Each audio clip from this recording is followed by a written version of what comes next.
今度の攻撃でマグシスの器を破壊しマグシスそのものを破壊する。攻撃でマグシスの器を破壊しマグシスそのものを破壊する。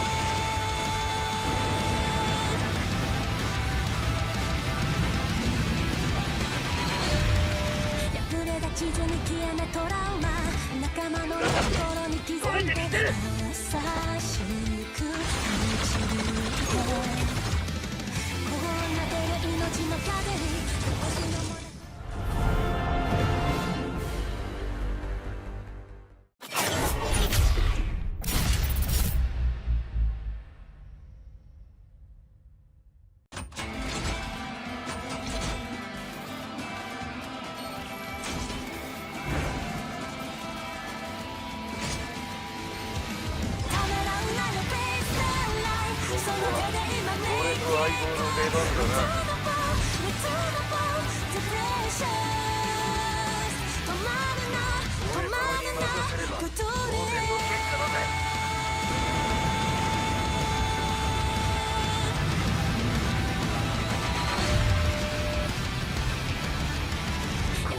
地図に消えないトラウマ仲間の泣く頃に刻んで優しく導いてこうなってる命の影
地図に消えないトラウマ仲間の心に刻んで私の勝ちだ。貴様らも頑張ってきたな。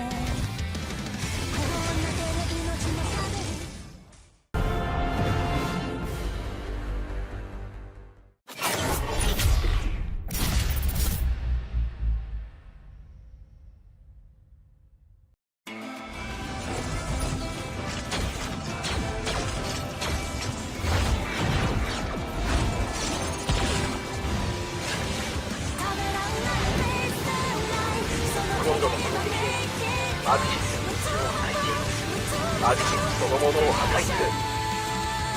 攻撃でマグシスの器を破壊しマグシスそのものを破壊する。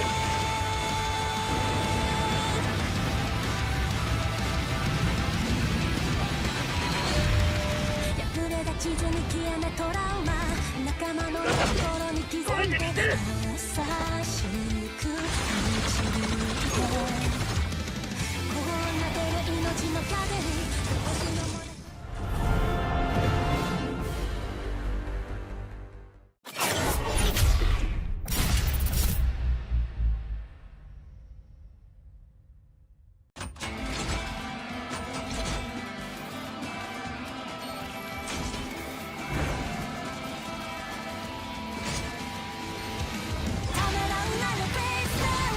その手で今番だな。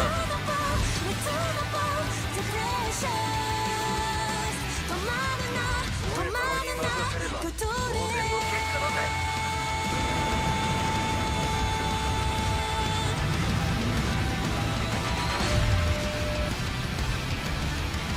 これで地図に消えないトラウマ、仲間のな心に刻んで優しく導いて、こんな手で命の影。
私の勝ちだ。貴様ら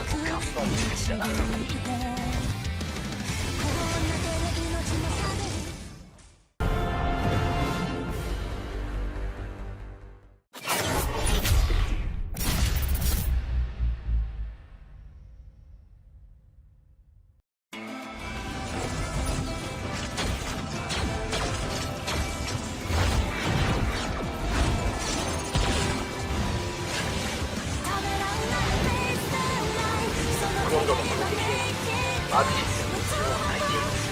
マジックそのものを破壊する。マジックを破壊し、マジックそのものを破壊する。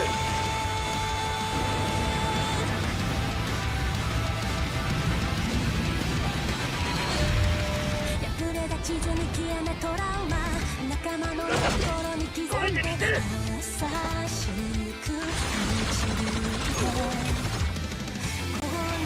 命の風に私の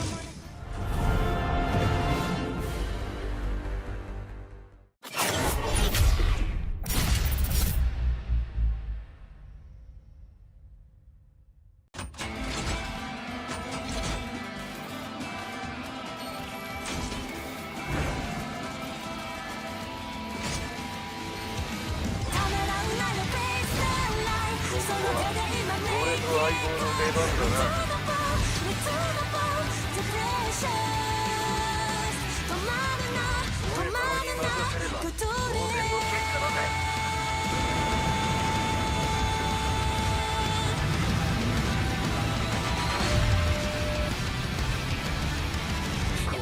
地図に消えないトラウマ、仲間のな心に刻んで優しく導いて、こんな手で命の影。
大国連の表紙、人の意志が集中しすぎるこの始まり、むしろ温かくて安心を感じる。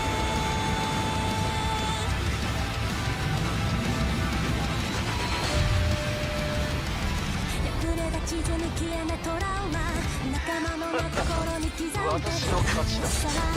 まだまだ頑張ってるんだ。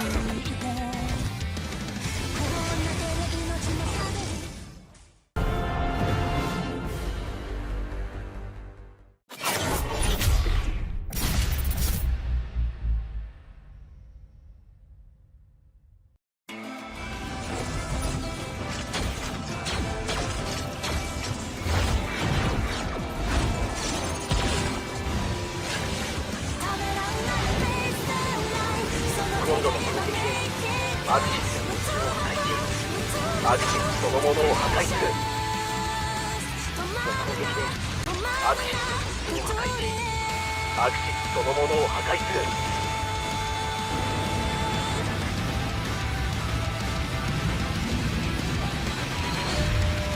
破れた地図に消えないトラウマ、仲間の心に刻んで優しく導いて。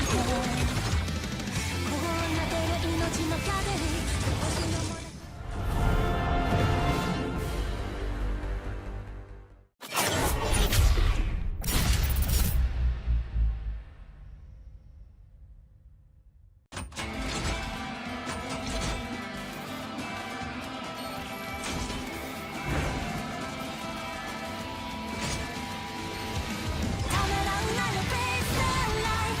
壁に俺と相棒の出番だな。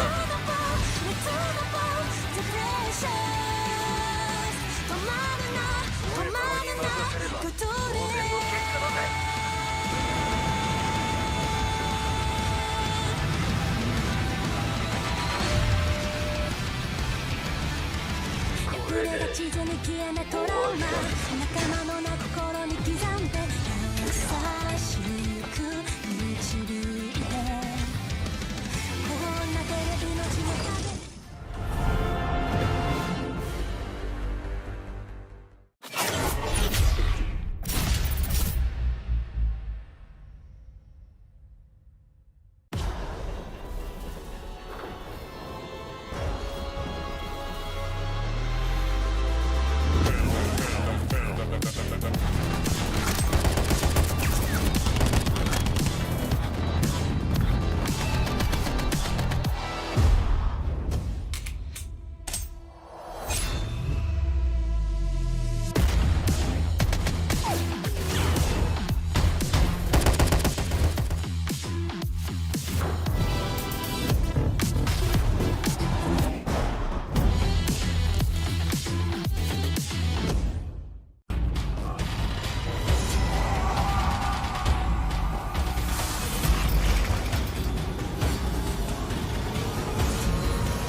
地図に消えないトラウマ、仲間の心に刻んで私の勝ちだ。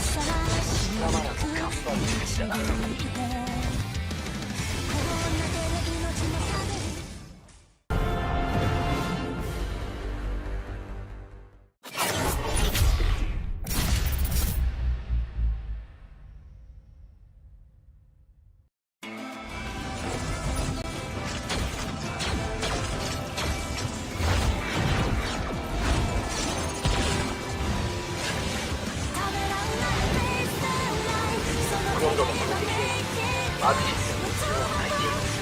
マジックそのものを破壊する。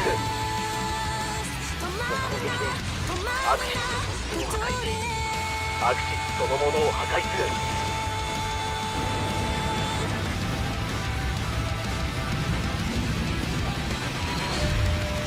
破れが地図に消えないトラウマ仲間の心に刻んで優しく導いてこんな手で命の風に星のもの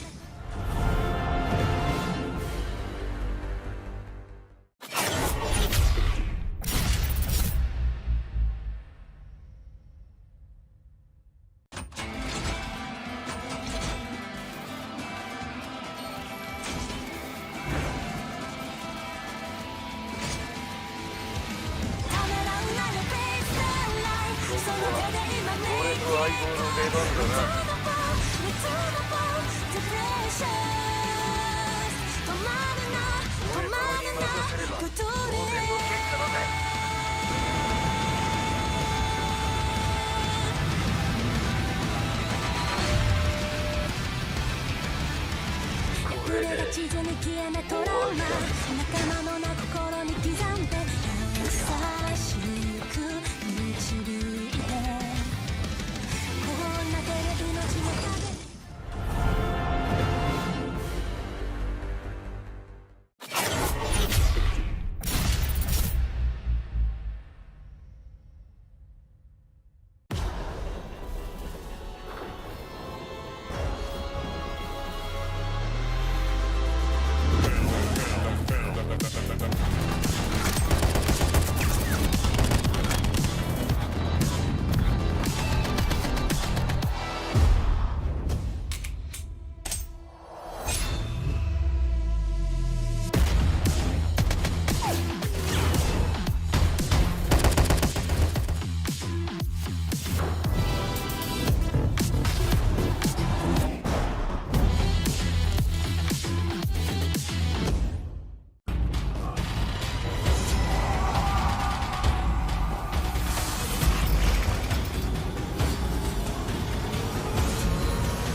Well, the long-awaited Beta 3 of ESPF is now live in action here once again. Ladies and gentlemen, this time around, we're going to be keeping our eyes on Sisco and Crush for our main event, though. So, hey, definitely going to be a lot of, fight cards that we're definitely going to be experiencing all throughout this whole broadcast here, Blood. I mean, we've been waiting for this for the longest time, and finally, we are here.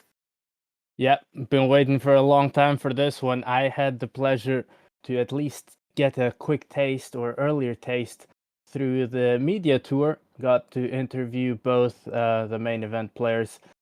Yeah, great interviews. You guys can check that out. But for tonight, we're going to be taking a look at the action. Obviously, the main event is going to be later on. We still have plenty of interesting matchups coming up.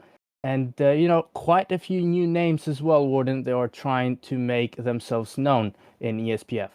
Yeah, there's a bit of a diversity that we do have in a mixture here for this fight cards. We do have a couple of notable Indian players now here coming to the Garena region, and I'm kind of stoked up to see this here, Blood. I mean, we do start things off with ZreH and Manwa. I mean, talk about Manwa. We've seen him before. He did show his appearance as well during the run for Beta 2. ZreH, on the other hand, is a notable content creator in the Indian region. So a clash of personalities, definitely, and I can't wait to see what they can offer on the table. Yeah, definitely looking forward to seeing what these guys can offer us. And, it's lovely to see new names come in and believe in ESPF, and also see ESPF expand with more players, more talent. And, we're still on the beta show, but once ESPF really takes off, then it's going to be also interesting to compare the win-loss records within the divisions and all of that.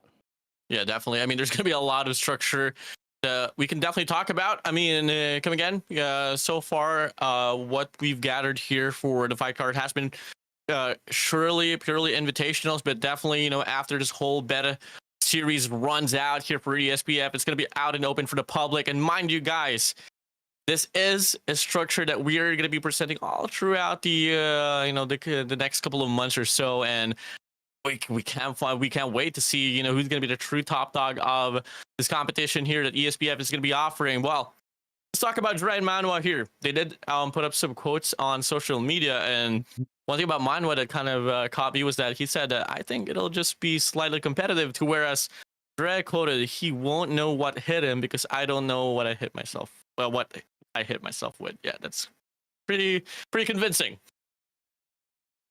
Well, yeah, slightly sarcastic, one could say, but we'll see what they got to offer us. I think they are downplaying their potential. I think they are very confident that they're going to be the one winning, but they're not trying to give, you know, the impression of being arrogant or overconfident, and, you know, just play it safe and perform when they need to perform in the game.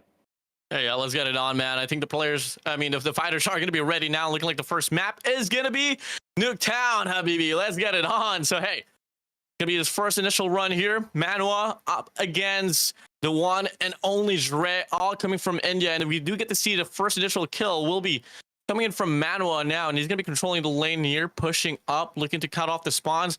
ZreH, on the contrary, though, is stacked up here from the back. But, hey, Mr. I Eat Cherry, a.k.a. Mr. ZreH gonna be able to get his second kill as well, but Manwa responds back with a second. The gun choices. It's KK9 and MSMC. Interesting. Obviously, we are in the automatic division. We see they've been spotted trying to fight it out in mid-map. Manwa very low in health, but for the time being is going to be able to survive. ZreH connecting quite a few shots, both of them sharing head glitches, and it's going to be Manwa once again finding the kill and jumping in a 2-kill lead now. Yeah, lovely usage off the heady there from the side of ZreH, but quite unfortunately, didn't really have the best of accuracy at that point in time, and now the pressure is on. Manwa controlling the pace. Puts ZreH down to the ground. Filipino represent, baby. Manwa on a roll. Up by 3 points already. Still, though, 17 more eliminations to go here to tally up this first initial map. Manwa kind of lost here, not exactly knowing where ZreH is going to be coming from. Finally, here's a bit of footsteps. Checks to the left, white swings, perfectly red, but much more faster reaction there for the set of ZreH.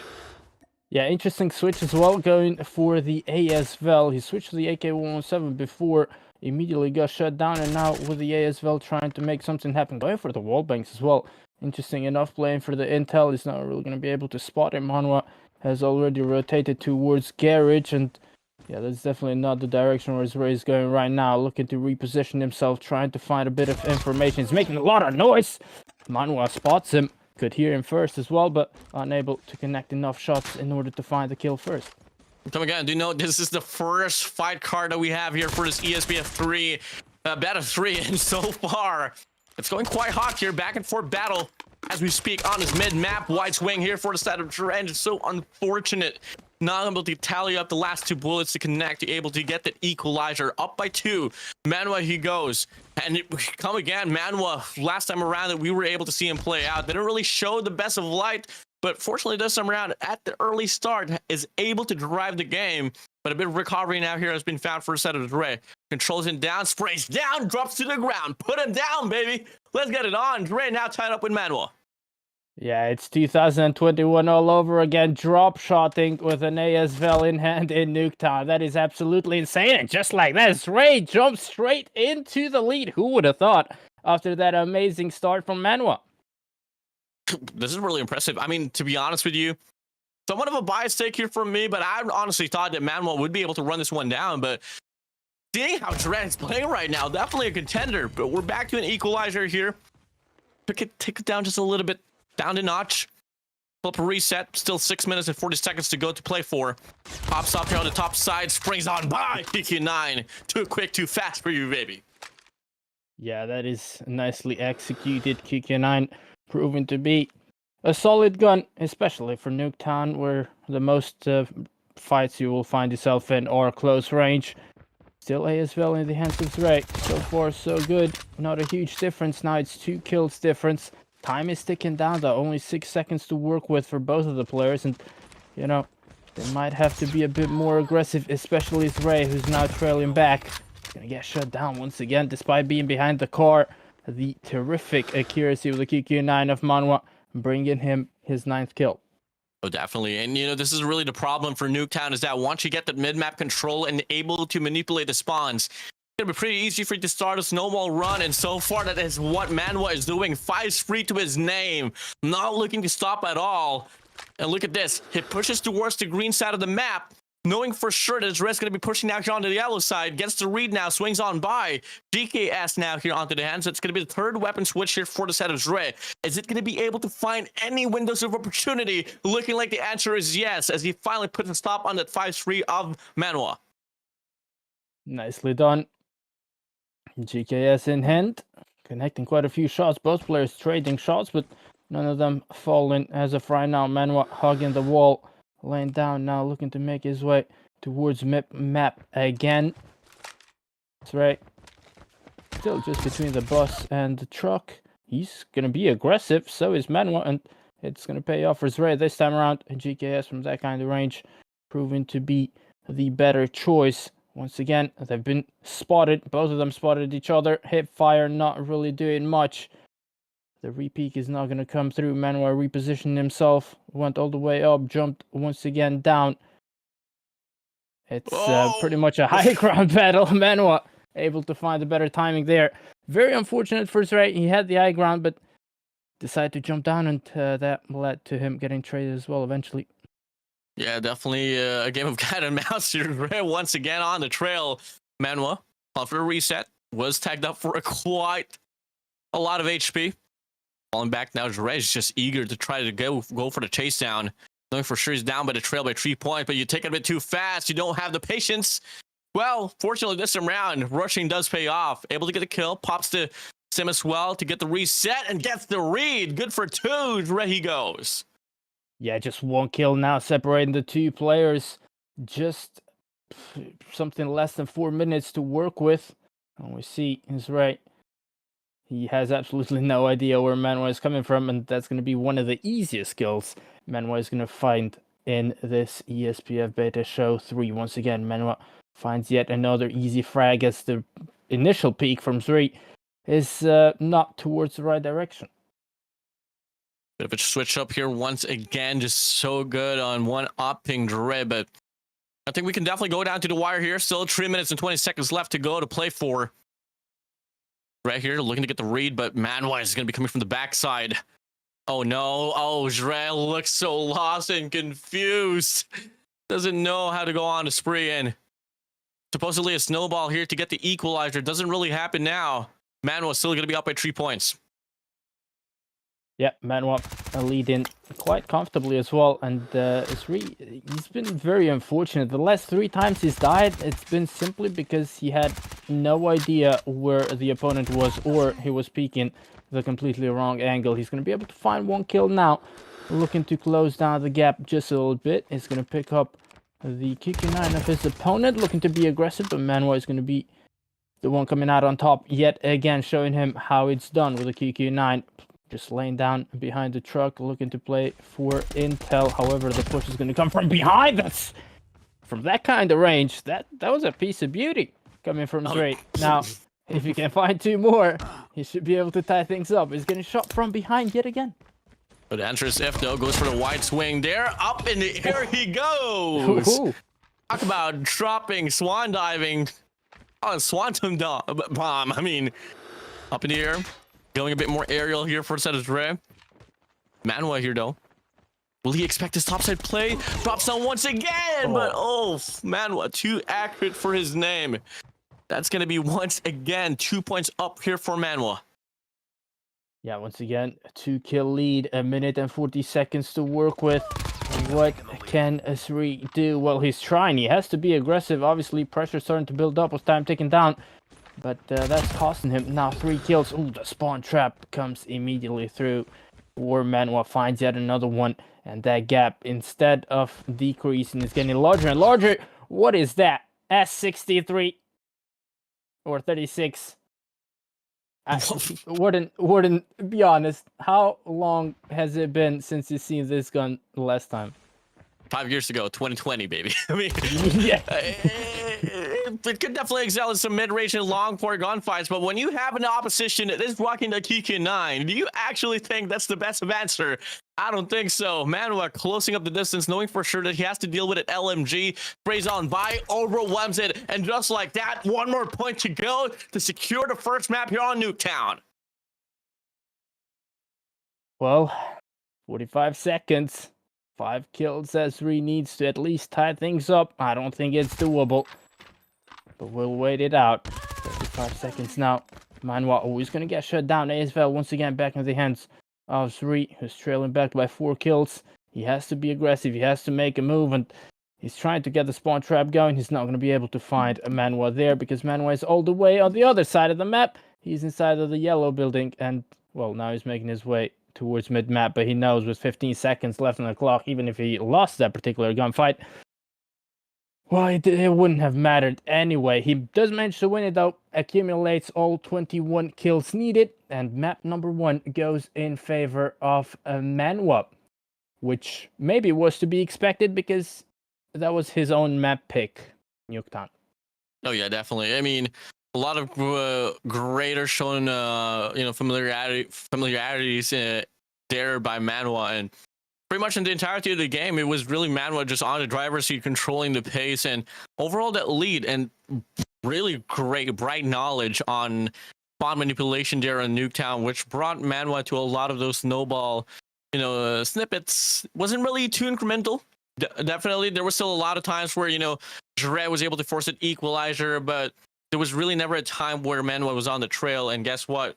Well, first map chosen by Manwa, granted, does get the win. Fortunately, second map is going to be going to the side of ZreH, and I'm kind of hoping to see a respondment. Yep, hopefully he's going to be able to perform a bit better there. It's going to be Shipment that we're going to be taking a look at, and hopefully ZreH is going to be a bit more prepared, especially when it comes to reading the spawns, because we saw in the first game on Nuke Town, he was struggling to understand where Manwa was going to be. Again, credit where credit is due. Manwa was manipulating the spawns very well and knew how to rotate and confuse the opponent. But again, when you come into a 1v1 like event, you have to be prepared for everything. Oh yeah, definitely, man. As you all can see, they are competing in this automatic division, and there's a lot of variety of weapons they can use. Definitely comparing it to other divisions, obviously snipers are, just a mix-up of bolt action snipers, but for automatics, you do have access to LMGs, SMGs, ARs, and the rest will go on. So, hey, talk about it. First map said and done. Manwa able to claim the first point. ZreH looking forward for the respondment, and the rest will come through. Now, if y'all are wondering what's our schedule looking like here for today, come again, it's a long fight card that we have here. We start things off with ZreH on Manwa on Automatics Division. Then you move over to Few and Hippo as well to the shotguns, which is going to be the first time that we're going to have the appearance as well for the shotguns. And it's going to be led by Few and Hippo as well right after this initial series.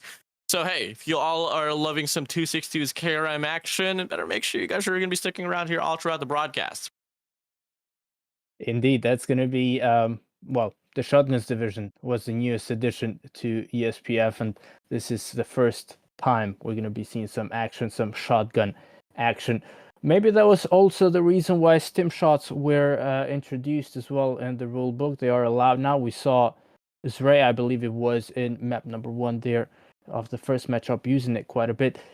The timing is a bit off because the stim shot did recently get a nerf in game, but it is what it is. It still gives you about 10%-ish hardpoint boost or HP boost. Oh yeah, most definitely, Matt. And looking at the whole initial fight card that we have here as well, it is pretty dominated by Snipers Division. I mean, coming from the tier 2 to tier 1 alongside the main event, it is going to be Snipers Division. So what you're seeing here on automatics and shotguns later on for tier 3 is going to be the only time that you're going to be seeing a sense of variety. But we start things off here with the first initial kill here coming from the side of ZreH. MSMC in this inside of this map might just show a lot of promise, especially if you control the recoil. So far, looking to get the read there on the mid map, but hey, Manuela able to get a respondment as well, finally getting the equalizer here on his map. Yeah, he's still sticking with the QQ9. We saw for ZreH also the MSMC coming out at the very start of that Nuke Town game. He's going to be able to find that kill rather quickly. And Manwa now, for the first time in this matchup, trailing back. We'll see if he's going to be able to, flip the switch and bring himself into the lead for the time being. It's going to be able to tie things up, but it's still way too early to make any kind of prediction based on those 4 kills we've seen so far. Oh yeah, most definitely. Manwa here is going to be heckling on here towards the top right of the map. Topside control here, actually, for the side of ZreH. Sprays on by, going to be able to get the tag as well. Chase down, not a problem for Manwa. And we thought that, hey, you know, ZreH starting things strongly there on the first initial casualties. But now we do get forced into an equalizer. ZreH able to respond it once again. Do you get the read, though? Doesn't really get it. Perfect timing. Doesn't really happen. PK9 Cyclone on his hands. Sprays on, and what a quick casualty we get to see. And look at ZreH here actually retaining in the perfect spot. But does he get the kill? No, he doesn't. Manwa retaliates with his own force. Yeah, tied up once again. Playing with a dead silence, and he's going to be able to find the pick on ZreH once again, jumping into the lead now. QQ9 in the hands of both players. The USS, by the way, was unbanned, as well as the Odin. So, interestingly enough, we haven't seen any of those make a comeback, at least for the time being. Maybe ZreH is going to decide to pull out the USS, but even the USS I don't think would be the best choice in Shipment, which is a very close range map. USS really shines in that mid map range. Either way, we'll see. It's QQ9 for the time being. Ooh, spicy shots here for set of Manwa. Topside play once again. Playing off the sound here. Perfect read. I mean, you don't really get a rush bombarding up front, you know, and throw your bodies all across the map. Take it slow just a little bit, control the pacing, and you might just feed off the soul and reap the life away of your opposition. But unfortunately, Manwa just decides to strike her up out in the open. Clear heady to be used here, but ZreH able to respond back with his own kill as well. Down by 1 point though. Can he get the equalizer? No, he can't. Manwa once again doubling down the points. Yeah, things are looking good for Manwa. I know it's just a 2-kill lead, but still, a lead is a lead nevertheless. And keep in mind, he's already won map number 1. It's a BF3, so if he wins this one, it's game over. No need for a map 3 tiebreaker. Right now, a lot of pressure on ZreH, who's trying to rotate, going for the pre-fire. His shot's not very far away from hitting, but, you know, you gotta be very precise, very accurate if you want to win this game. 79. Manwa on the verge of winning it all. Complete perfect pacing to actually run this one down. Finds the crosshair. Able to spot out ZreH on the top side. Does he go for the fight? Not just yet. Checks on by. Not going to be the best of reads here for them. Drops the lead. You just won now. ZreH, can he control it? Can he find it? You know, he can't. The read is there, but unfortunately just doesn't react too quickly enough to get the elimination. And once again, Manwa is on control here with the pace, but off the heady. Obviously, ZreH's going to be able to win at casualty, but he needs to find a means to not just find an equalizer, but actually double it down. But Manwa is always so persistent on staying on the lead. Yeah, even if he dies, the next gunfight that he has, he makes sure he wins it. So he maintains that lead. So far, it has worked out. ZreH now finally finds the kill. Once again, reducing that deficit to just 1 kill. And now rotating, looking to find yet another one. Manwa playing with the dead silence. Oh, he's gonna fall. We're tied now in the middle of the map. It's ZreH coming out on top in that 1v1. And now all tied up. ZreH being aggressive, but his shots are not going to be very accurate. Manwa back into the lead now. Once again, rotating through mid. He's going to be able to get the better timing. The repeat comes through from ZreH, as we've seen very often. But once again, the outcome is going to be also, as we've seen very often, Manwa coming out on top. Now, the head glitch favoring ZreH. He's going to get pushed though. And Manwa, once again, able to find the kill. 3-kill lead now. Raise on. Hold 14. Not really a dramatic kill there. Needs to find a spree here to find an equalizer. Come again. You are at serious point. You got to do what you got to do. Bounce back here and claim this map for yourself. You chose this map. You better show that you have what it takes to close it out. So far, ZreH going to be on the trail here. And the movements is just too quick and too precise there for a set of Manwa. Up by 2 eliminations once again. Checks on towards the left side. ZreH cuts down the lead to 1 once again. Can he get the spree? Can he find the equalizer? Should be the case, but no. Manwa survives with a slither of hell. Pops the stem as well. Rotates all around. Going to be another reset here by Manwa. 2-kill difference, plenty of time to work with. So I don't think the time is going to run out. I think, especially in Shipment, such a close, small map, we are going to be seeing one of the players reaching that 221 kill count. We'll see though. Is it going to be Manwa as it was in Nuke Town, or is it going to be ZreH tying things up in the matchup? Well, so far so good for Manwa. He's in the lead, at least for now, for the time being. 1 kill making the difference. He's going to be able to make it 2 kills making the difference. And now ZreH, pressure building up. He needs to make a comeback happen. He's trying, but he's going to fail yet again in that particular 1v1. Yeah, last three punch downs here for Manuela to close this one out. Can he probably put it down to the last 2? Pass, ZreH, back against the wall. Perfect control here for Manuela. Last 2 eliminations. Call it up now. Philippines, hailing glory. ZreH, can he still stand up strong here and sustain this game? Mid-map push. Manuela on the control here. Oh my days! Not the read Manuela was hoping to do, but fortunately still going to be the reset here for the side of ZreH. Looking to go for a double spree here. Pops the stim. Checks on by. Movement too quick. Breaking the ankles. Left to the right. Back on the mid-map. Reach house. Finds a shot. Last 2 here for the equalizer. ZreH keeping himself alive, keeping himself in the conversation of winning this one. Oh, he wins that one as well. That was impressive. Stim shot coming out and looking to be aggressive. 1 kill separating the 2 players now. This is very tight. This is very close. Pre-firing, not gonna connect. Repeats once again. Beautiful movement with the head glitch, tied things up, and Manwa is letting this one slip from his fingers. Beautiful read on the respawn. Can he connect the shot? No, he cannot connect the final shot. Stim shot coming out from Manwa, and now it's all back to full health, looking to reach out. 19-19. Who can jump into the lead? 2 minutes on the clock. Manwa goes for the repeat, has the head glitch, and ZreH is gonna opt to fall back and reposition. Still made. ZreH's gonna push up here aggressively. No! Had the chance to go for the equalizer, but falls into the trap. Only 1 more elimination to go, and it would be done.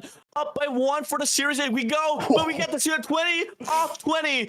No more chances. There's no overtime. This is the last and final casualty. 1 more point to secure the deal. Off the head he goes. It doesn't matter. ZreH wins the 2nd map on Shipment. We go to a map number 3. Oh my god. What a way to end that 2nd game. I mean, Manwa was, again, the start did favor ZreH, but from the mid game until almost the very end, it was Manwa controlling the game with a 2 to 4 kill lead throughout the majority of the time. And at the end, ZreH does pretty much the impossible and makes a comeback happen. That was insane. That was incredible. But hey, this is what we tuned in for, and we can expect a game number 3 between these 2 players. It's gonna be Manwa who gets to pick on which map that game number 3 is gonna be played. But ZreH, what a terrific performance there in Shipment. My heart is pounding.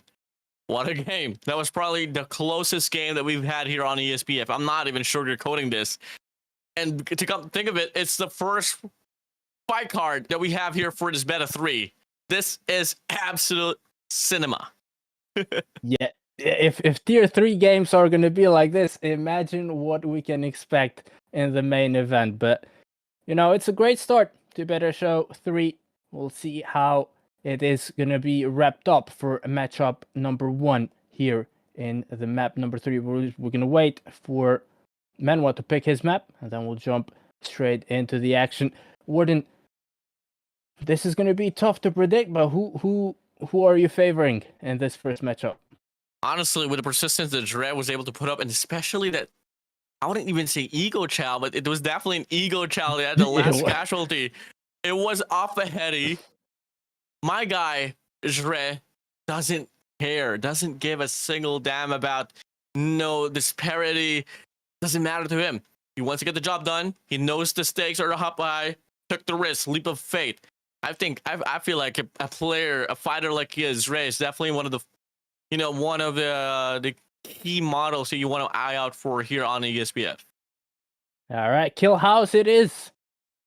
Manwa has decided he's going to bring the action into Kill House. Kill House, it's a lot smaller than Nuke Town. It's more like Shipment in that compartment, but it's a bit more straightforward. You have a middle of the map. Obviously, you do have a couple crates there as well that you can hide behind. You do have a couple nasty head glitches, especially behind the crates. We'll see if... oh, there you have it. The S36 once again going for the wall bangs, who connected a couple.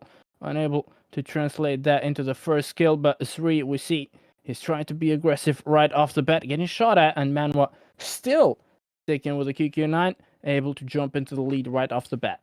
Yeah, I mean, there's a lot of wooden pallets here, wooden walls in Kill House, so he can definitely buy the S36 here, and he can definitely win off that range. Yeah, definitely win off that range. Able to secure the deal here. 1-for-1 they go. Definitely not really a switch up of how it went down on the last two maps. We do start things off with a back and forth battle now, and he's going to be holding on to the heady here. Tries to get the read, able to get the kill as well. Now ZreH in control. He can stay here on where he is, or he can just push up now and play more diversity. And he falls into the range of that QQ9, which grants Manwa that equalizer. I mean, something I'm not quite understanding is ZreH is quite literally opting to go for a long range gun. I'm not quite sure why he decides to push and bring everything down to a close range fight. Just like that. You have the advantage, you had the head glitch, you had the range favoring you, or your gun choice. You do manage to win the 1v1. But now, okay, he's not pushing again. Now he's holding the angle. This is more of a solid game plan, in my opinion. So True gonna go for the spray here, able to get the tag now. Should be the pressure on now, and yep, should be able to secure the elimination. Just tags him up. Oof. Slight damage over and over again. Able to get it done for the 2 now, and it's gonna be Manwa here, just put back on the passenger seat here. Looks to get the read, but the wide swing from ZreH is quite well done aggressively, and that's gonna be 5-2 here. ZreH's feeling the heat.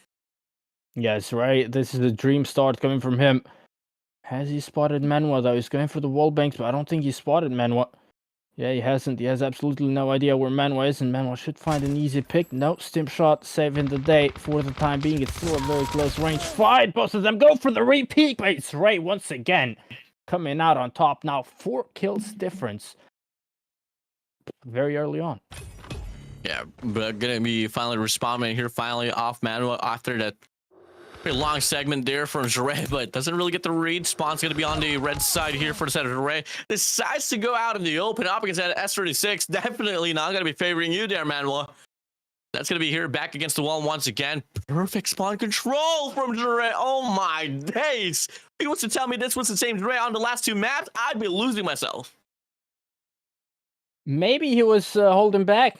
Maybe he had a couple aces under his sleeves that he's now only in Kill House decided to pull out.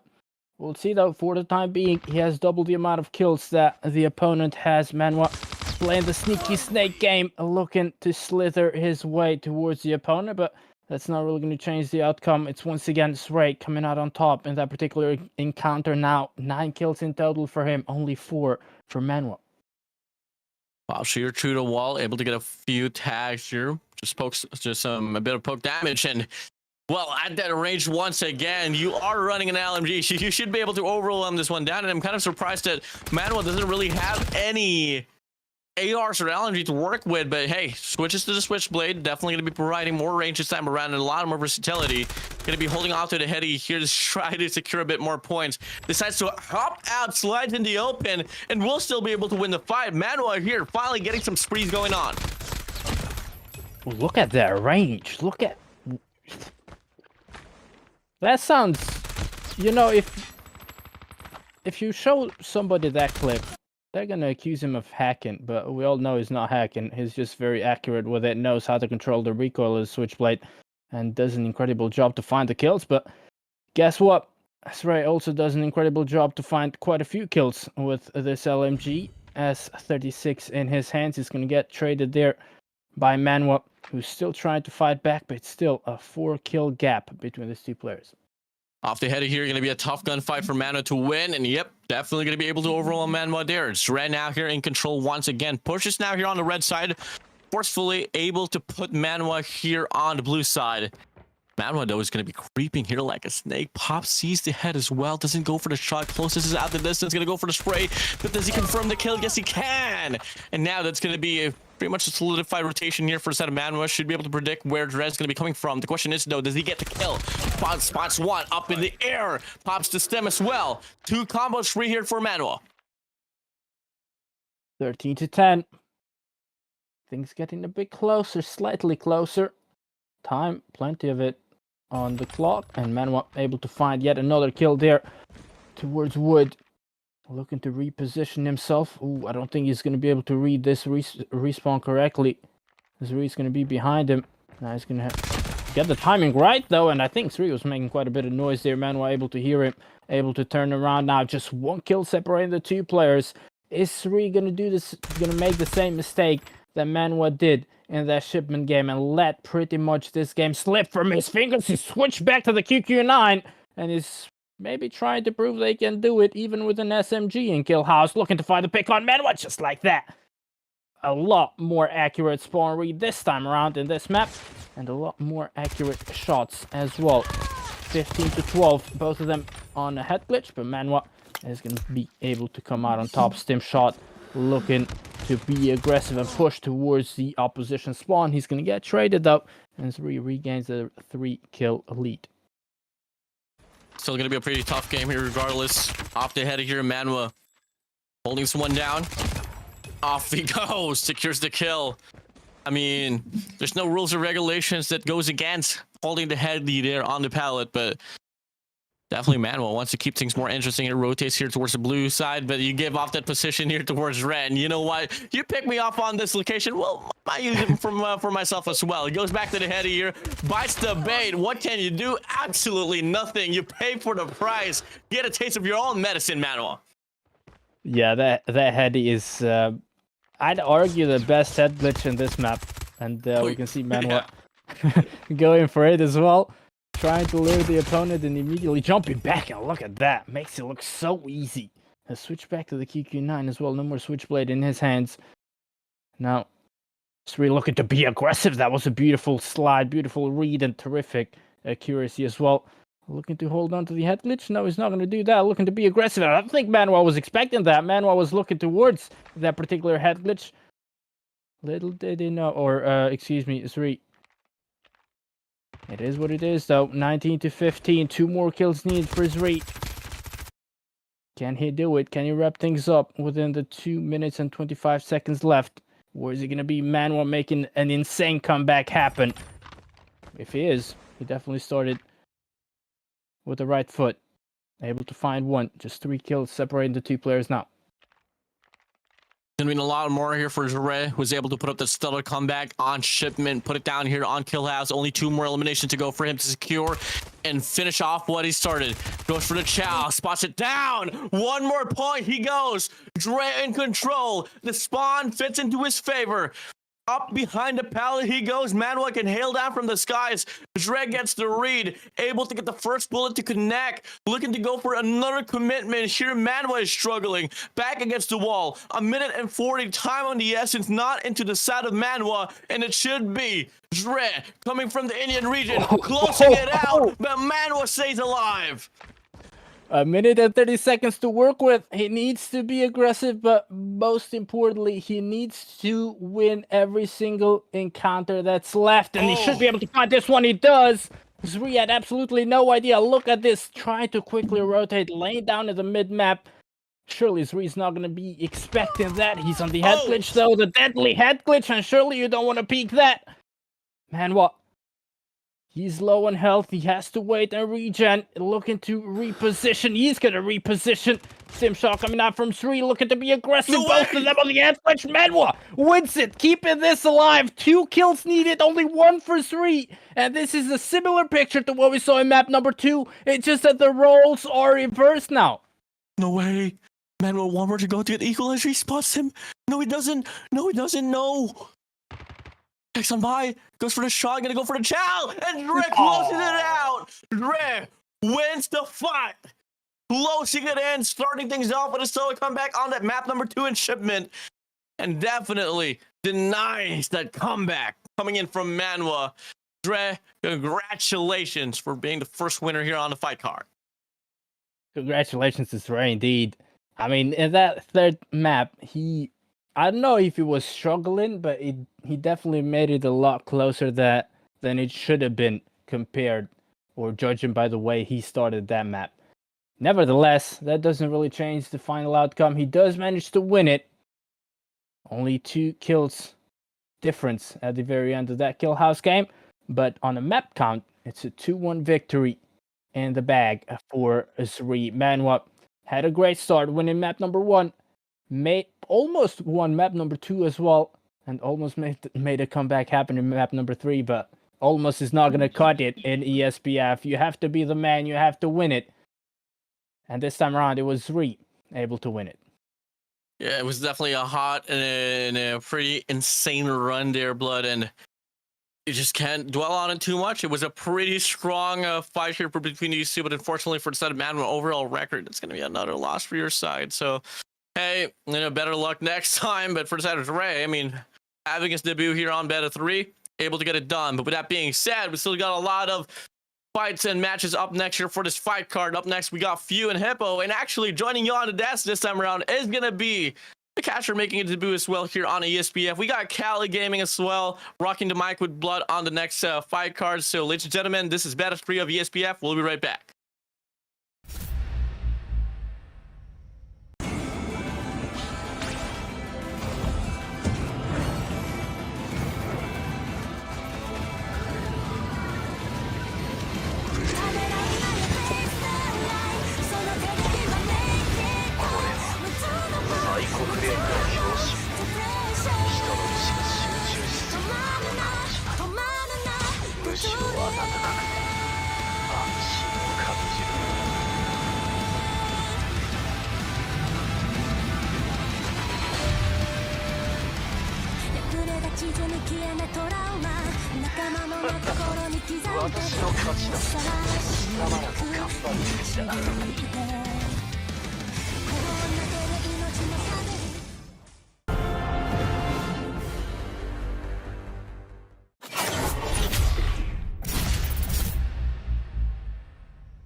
しろは温かく安心を感じる。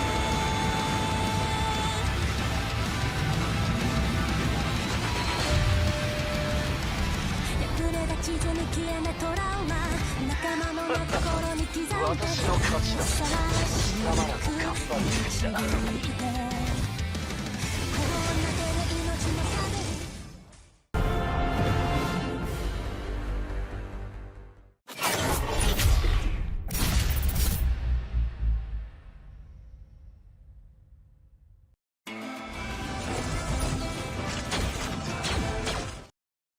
Welcome back, ladies and gents. ESPF Beta Show 3 is back, and now we're going to be taking a look at our second matchup. We're going to be moving divisions, but as you can see, we've also changed the casters. Kelly, welcome to Beta Show 3. This is you making your debut here, and you know, I want you to feel very welcome. How are you feeling today? I mean, I feel great that, you know, we get to bring something in the Call of Duty mobile scene that's really not 5v5s, because normally you get a lot of this 1v1s. Like it's a culture thing here in the Philippines. Like when you guys are heated up, right? When you are playing bad and someone's trash talking you in the game, you try to hit them up with the 1v1, and that's how we try to bring it here in the esports Prizefighters. So I'm feeling great, right? Our first match today, it was great. ZreH and Manwa.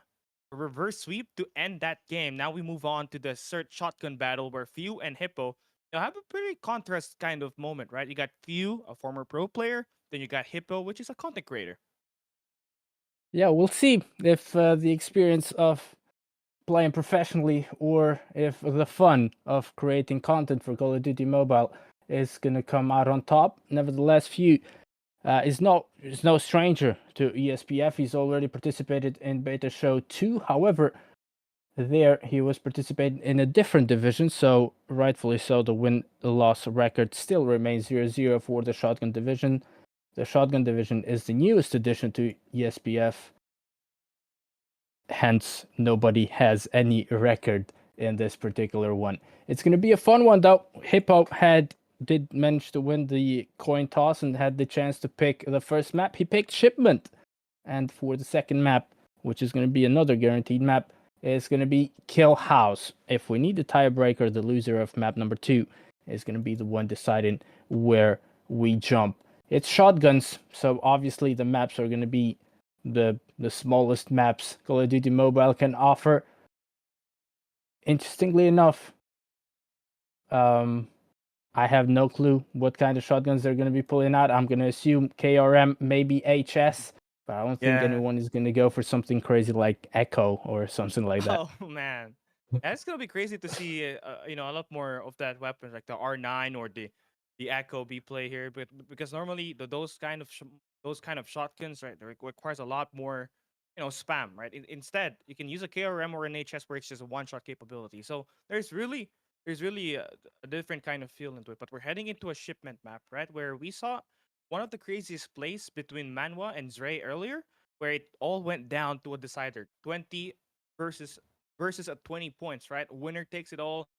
One guy swung, it was ZreH that took it home and had to force the map number 10, managed to take the win. So we're looking to see the same kind of performance as we enter our next game here on the Esports Fighter Beta 3. Got the shotguns, and as you said, we are going to be seeing the guys using those usual KRMs, but looking into an Argus, a little bit of a Black Ops 3 weapon. Let's see how it does. He's got the tactical scope on it, so let's see if it's going to pull off very well for him. I think that's a range build there coming from Hippo. He's hiding inside of the crate. Oh!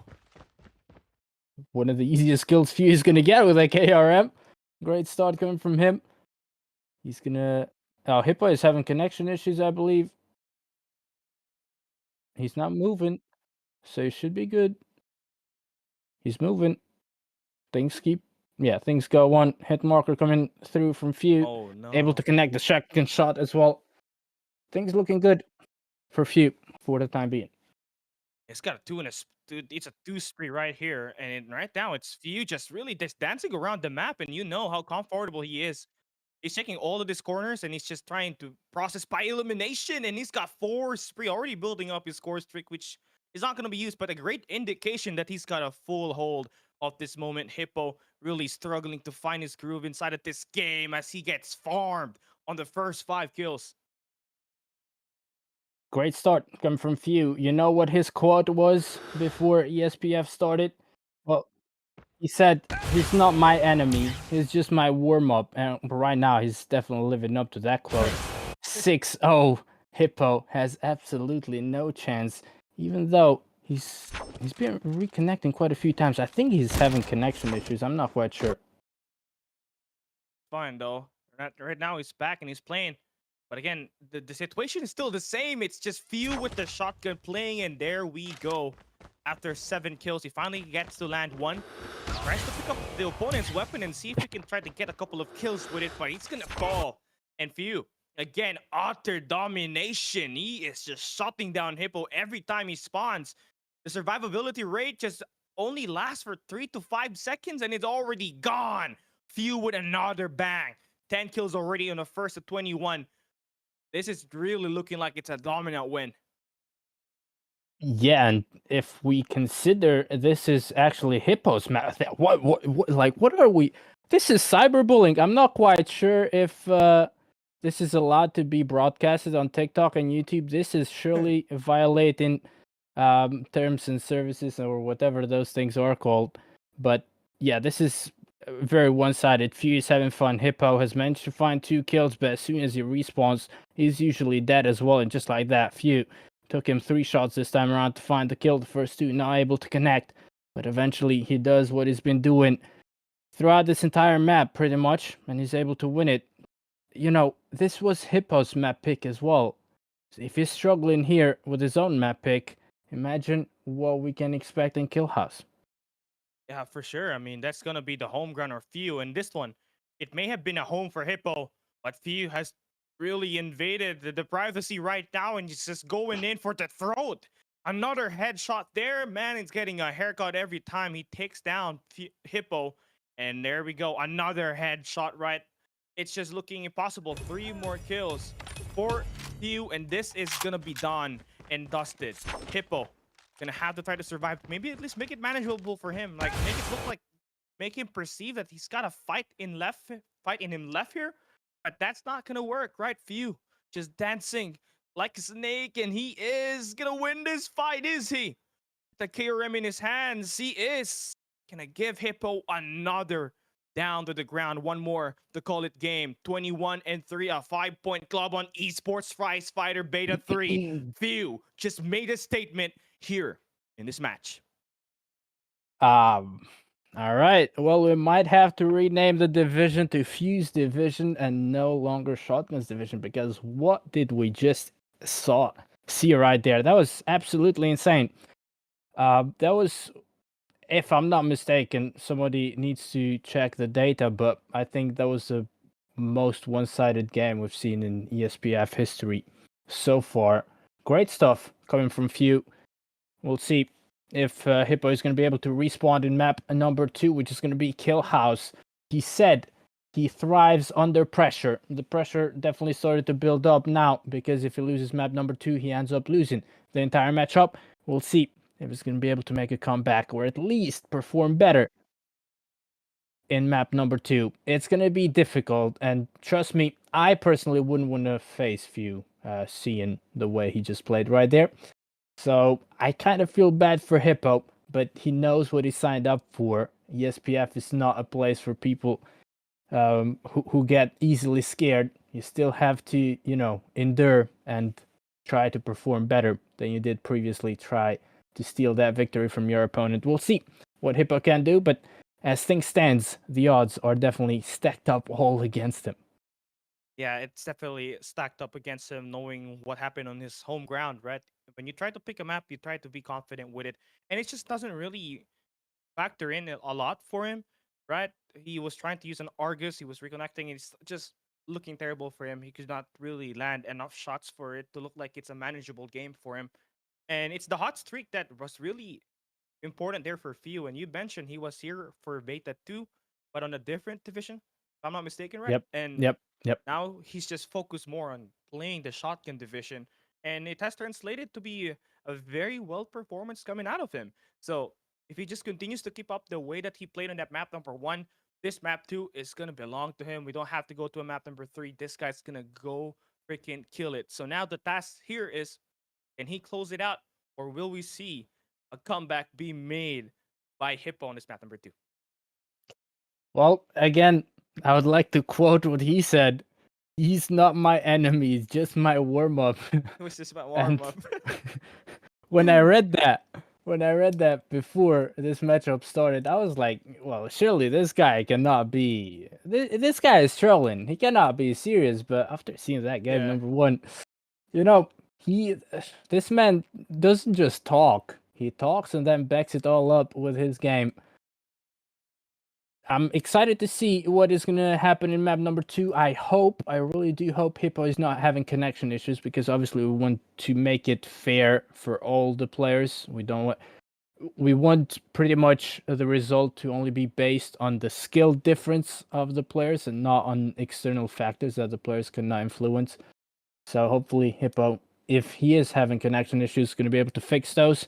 As we jump straight into game number 2, it is a kill house. It is Fuse still rocking pretty much the same loadout of the KRM, and not much has changed. He's going to be able to pretty much get first blood. Yeah, he's invaded red. Now he knows that the player is gonna spawn blue, and now it's just all about the hot start that View has on this. That Hippo's gotta stop right now. I mean, look at the movement that he's gonna try to provide. It's just insane. Another hot start, and once he steps on the gas pedal, man, he's never gonna stop it. He's just gonna run it over. Hippo again slow off the game, starting off the back foot, already down by 1 map, and finally he does find himself a kill to maybe give himself some sort of momentum as we enter this early game. Yeah, he's rocking the HS. Was able to find the first kill there, and Oh, hello, sir. oh, It's me. Hello, Oh, Few. man. Your warm-up just executed you. Oh, that is well, that is entertaining at least. That's Hippo's not giving up. Yeah, it takes quiet. You need to be fast on your fingers to click the execution button, because it's really, you're gonna have to go into your enemy's back, right? So at least that's gonna be clipped. Hippo just 3 kills. He's down, so it's definitely manageable for him. Now he brings out the HS, just missing all those shots, and you gotta admire how Few was just dancing there. He's just really too good with the movement. Yeah, Few, he's shown us he knows a thing or two about movement, especially when you have to rock the shotguns. Nicely done. Despite the execution, despite the 2 kills that Hippo has, it's still a Few in the lead, and not by a few kills, but a total of 6. So far, so good. Admiring his prize fighters, and now looking to be aggressive push. He pushes, and the outcome is once again the same. He's able to find the pick on Hippo, this time mid-air. Looking to zigzag his way towards the opponent. Oh, Hippo moving very quickly around the map. Not quite sure. I still believe he's lagging. He's going to get shut down nevertheless. Few able to find yet another killer just like that. Immediate correct read on the spawns. Looking to be aggressive. Hippo once again jumping down. And finally, he's going to be able to translate all of that movement into a kill. Here we go. At least this time, Hippo gets himself 3 kills. You know, in a moment where you think it's already over, at least he's fighting here. More than the last time we saw him on that Shipment map. But again, Few has got full control of the game. But the switch up from Hippo with that weapon, right? He went from an Argus to an HS. It has definitely increased his odds of just getting all of these kills. That gun has a great ADS and hipfire bullet spread accuracy. So it definitely helps him keep up the pace here. Now he switched up to the opponent's weapon here with the KRM. Just really interesting between the difference here for him, right? He's using the KRM with ADS, and he's got himself a 3 spree. So now he's got himself something to work on. He's going to get traded eventually, and I don't think that's an ADS build that Few is rocking. We rarely see him ADS, and by rarely, I mean I almost don't remember last time I saw this guy ADS. He just hip fires with it. And Hippo, he picked up the opponent's gun, and he was trying to ADS with it. It worked out once, but not in the second encounter they had. Now, Few looking to be aggressive. He's going to get shut down. Hippo with the HS able to find the pick on him. Switches to the KRM quickly. Well, the KRM of the opponent. Once again, he's trying to ADS. The way he plays shotguns is not the same way Few plays shotguns. So I'm not quite sure if this is the best idea to pick up your opponent's gun and try to use it the way you want to use it, but not the way it is meant to be used. Yeah, the HS definitely caters more to Hippo with the HS in his hands, right? Definitely more range on it with the ADS, but again, you're fighting against a guy that just knows how to play it fast. The KRM on this close range has a great one-shot capability, and all it just has to take is that shot right there for Few. But Hippo finally does get another kill. This time he is halfway through. He's just gonna have to stop a scoring run here from Few, who immediately resets and finds a kill on that mid-map. 17-8 on our scoreline. Only 5 more for Few to sweep his warm-up, and he is gonna score a double right now, looking to make it a great statement to end off this match right here. Things are looking good for Few. Just a couple more kills to wrap things up in a 2-1 fashion in matchup number 2. He's going to be able to find the pick on Hippo, who was trying to be very aggressive, pushing through with the help of a stim shot as well. Respawning, stim shot out. From that kind of range, surely you're not going to be able to find a one-tap. I think he's trying to lure the opponent rather than be aggressive. He's going to be able to translate that into a kill. Nevertheless, not quite sure what Hippo was, or rather what Few was thinking. KRM coming out, and it's Hippo able to find yet another one. 8 kills separating these 2 players. It's just 3 more needed for Few, but it's a 3 kill streak now for Hippo out of nowhere. Yeah, and it's the weapon of his opponent that he's finding a lot of value on right now. But that will soon come to an end, as Few only needs 1 more to finish this game. Hippo at the mercy of Few. He sees him, he spots him, closing down the distance to try to end this game in just 2 maps.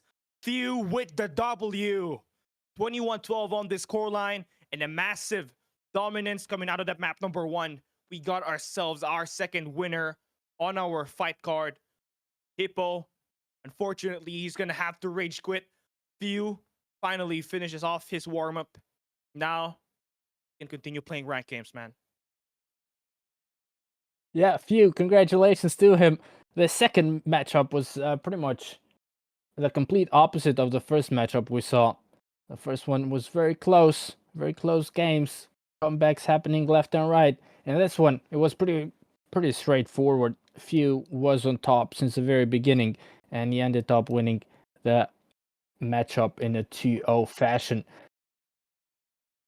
Something that Hippo is going to be able to take away from this matchup, though, is the execution he got in Kill House. That is worth a clip, and surely he's gonna be posting that later as a content creator he is. And fair enough, he can do it as long as it's just friendly banter and isn't too serious. It's all fine by me as well. Interesting though, entertaining matchup nevertheless. It was one-sided, but an entertaining one, and a great way to get used to this brand new division of shotguns. And I just want to touch up on what you said there about Hippo, right? He may not have ended with the win, but he got himself an execution. And what's the hardest part about that, Blood? He was going up against Few, who was dancing in and out, right? He was sliding in and out, slide canceling in that, but he still managed to get the execution, which is a first for me. And that's what Esports Fight is all about. Your mechanical gunfight is gonna get tested here individually. And that wraps up our second match today, Blood. Yep. Next up, it is going to be Olive against Jibi. Jibi making a comeback as well. In ESPF, he also participated in Beta Show 2, but also in another division. Tonight, he's going to be playing in the Sniper division, facing Olive. But before we jump into that particular matchup, we'll jump into a short break. And when we're back, it is going to be matchup 3 as we move into Tier 2 game territory already.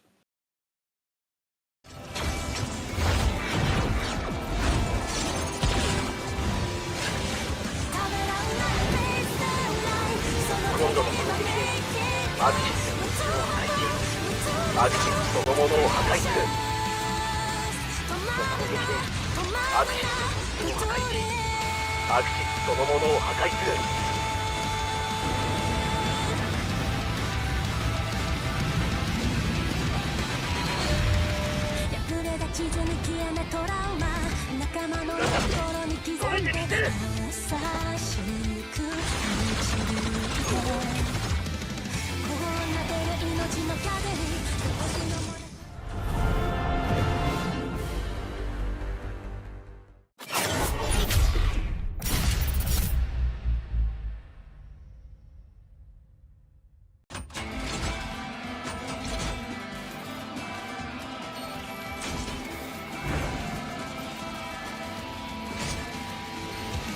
ためらうなよフェイスラインその手で今俺と相棒の出番だな。止まるなグトレ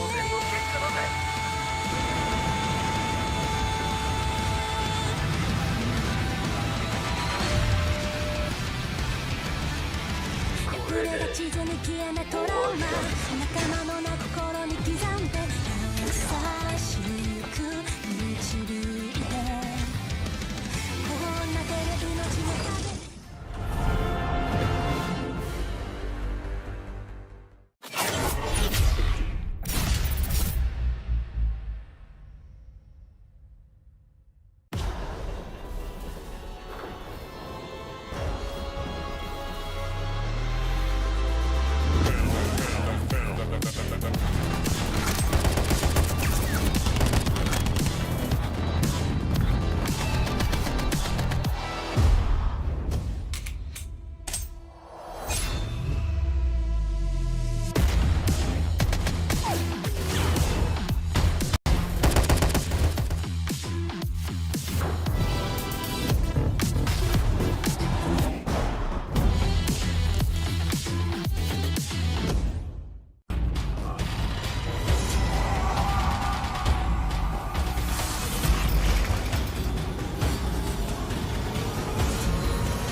最国連の表紙。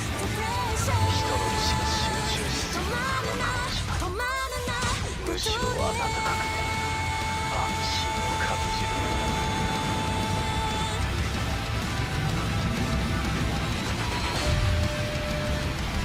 破れた地図に消えないトラウマ仲間の心に刻んで私の勝ちだ。優しくまだ頑張ってきたな。導いてこうなってる命の風に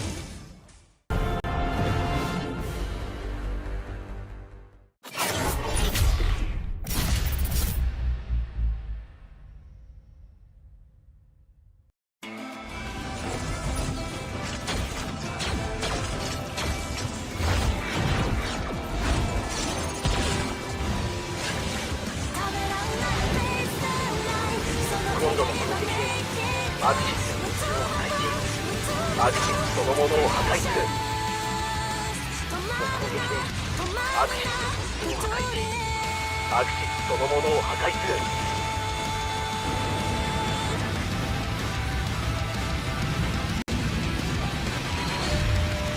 破れた地図に消えないトラウマ仲間の心に刻んで優しく導いてこうなってる命の風に少しのもの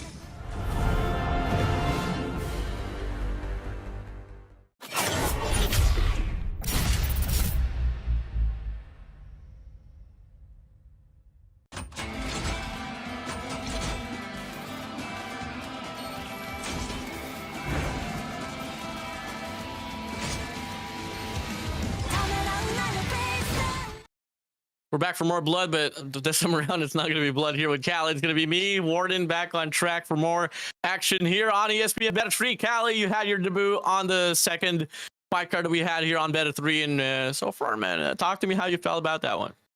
I feel great. I mean, I saw the dominance that came out of few. I saw the reverse comeback that we got on the first game of the day, and Man, this is Prizefighters Beta 3 for you, right? This is really good because you give an opportunity for content creators, this 1v1 specialists, an opportunity to put themselves in the spotlight.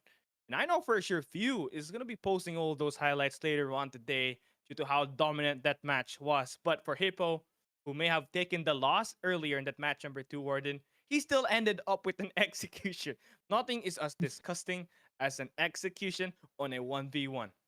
You know, we actually had a toss up between talking about like what's going to be the impact of executions for today's match, and there was definitely a topic where we kind of like brought up the fact that if you do get an execution, that's a guaranteed for the map win, but it's not really applicable for that scenario there because we didn't really put it into the rule set. But definitely might be something that we might consider in the future. But for the time being, though, we got 2 players that I personally have worked with myself. We got Sanji and Pacify, and all you got to know, these 2 players has been able to rock the boat for the competitive scene.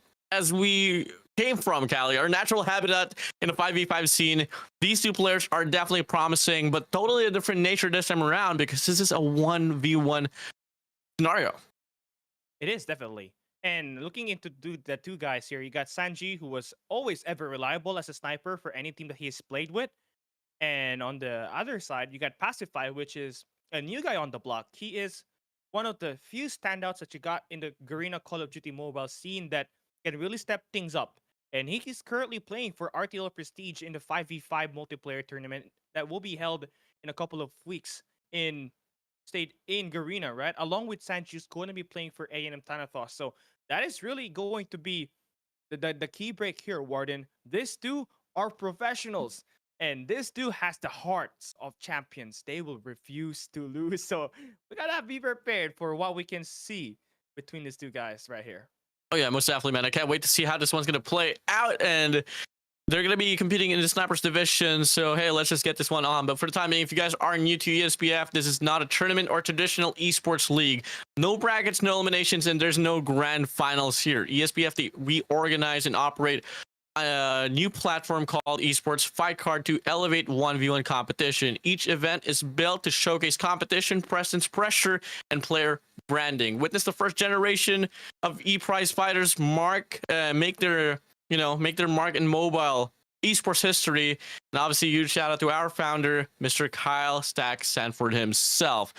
Callie, soon enough, we're gonna be starting our 3rd fight card here, and we did move a tier higher this time around. This is going to be tier 2 matches that we have in line here, man. Yeah, this is going to get more intense as the mechanics of these players are going to be a lot better, right? A lot of hours put into that practice range, a lot of practice in the 5v5 for these 2 guys right here. But one thing stands is their ability to hit with a marksman, and that is going to be the difference maker here for these 2 guys, who is going to be that better sniper. And once again, as you are tuning in to Esports Prizefighters, we got a $50 giveaway, right? Comment your predictions and get a chance at winning $10 for picking 5 winners after the event. Just make sure you comment who will be winning each match. And you must comment before the end of the day and tag 1 friend to watch the show. And now here we go, Warden. This is going to be the Shipment map. We've seen it multiple times when it comes to playing 1v1s. And Sanji, off the rip, man. 3 kills. Hot start for him.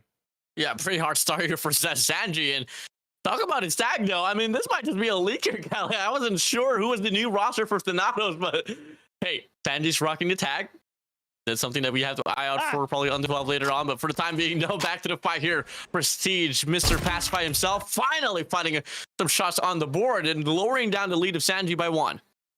This is what we love to talk about, right? That the ability to come back is highly possible as the tiers go higher and the skills gets a little bit better. But one thing more than likely that we are seeing is the personality of between these 2 guys, right? Sanji, after getting the kill, he is most likely just holding off angles that he can control. You look at the other side, Pacify, just trying to bring in the same angle. It's like a back and forth, playing parallel off of each other, but now they're about to exchange hands. And who's going to take the fight? That is going to be Sanji with another kill to stretch out that lead to 3 kills.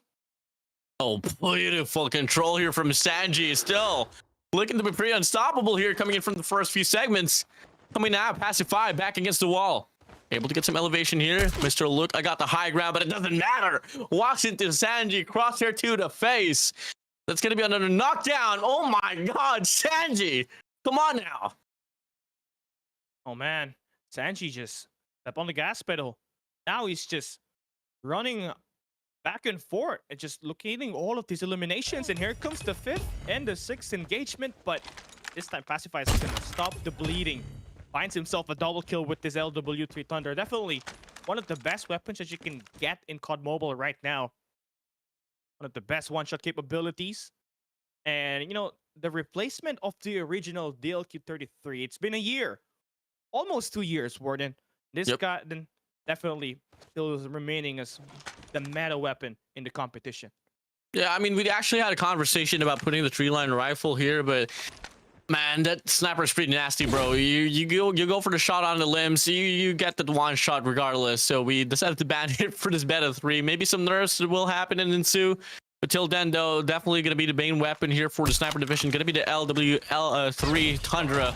And so far, who's wielding it better? It is going to be Sanji here. Look at the discrepancy here, Callie. 11-4. Pacify hasn't caught any breaks so far, coming in from the last 4 minutes. Oh, Pacify. Okay, there we go.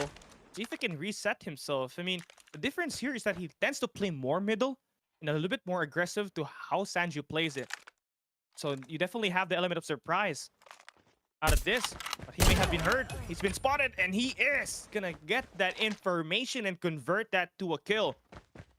Now he's hearing all this mid-map information as well. Hip fire action. No, he's just gonna spray it down. No successful attempt, and Sanji's here for the punish as Pacify goes and backs away. Pop true, Pacify. Now here looking to build up the spree. Combo 3 for his name. Now gonna be able to get the read though for the spawn. Sanji's gonna be spawning there on the bottom side of the map. Rotates towards the bottom right corner. Pacify should be able to get the read, but no, doesn't react too quickly enough. Sanji putting him down to the ground. 12-7. Sanji holding on to this corner here, just waiting for the peak come through. Taking the gamble here towards the left or to the right, and he's holding on to the heady pretty dearly, and will be able to secure another wave of sprees here, Callie. Really interesting how these two guys just play, right? You got Sanji just place the corners after getting kills.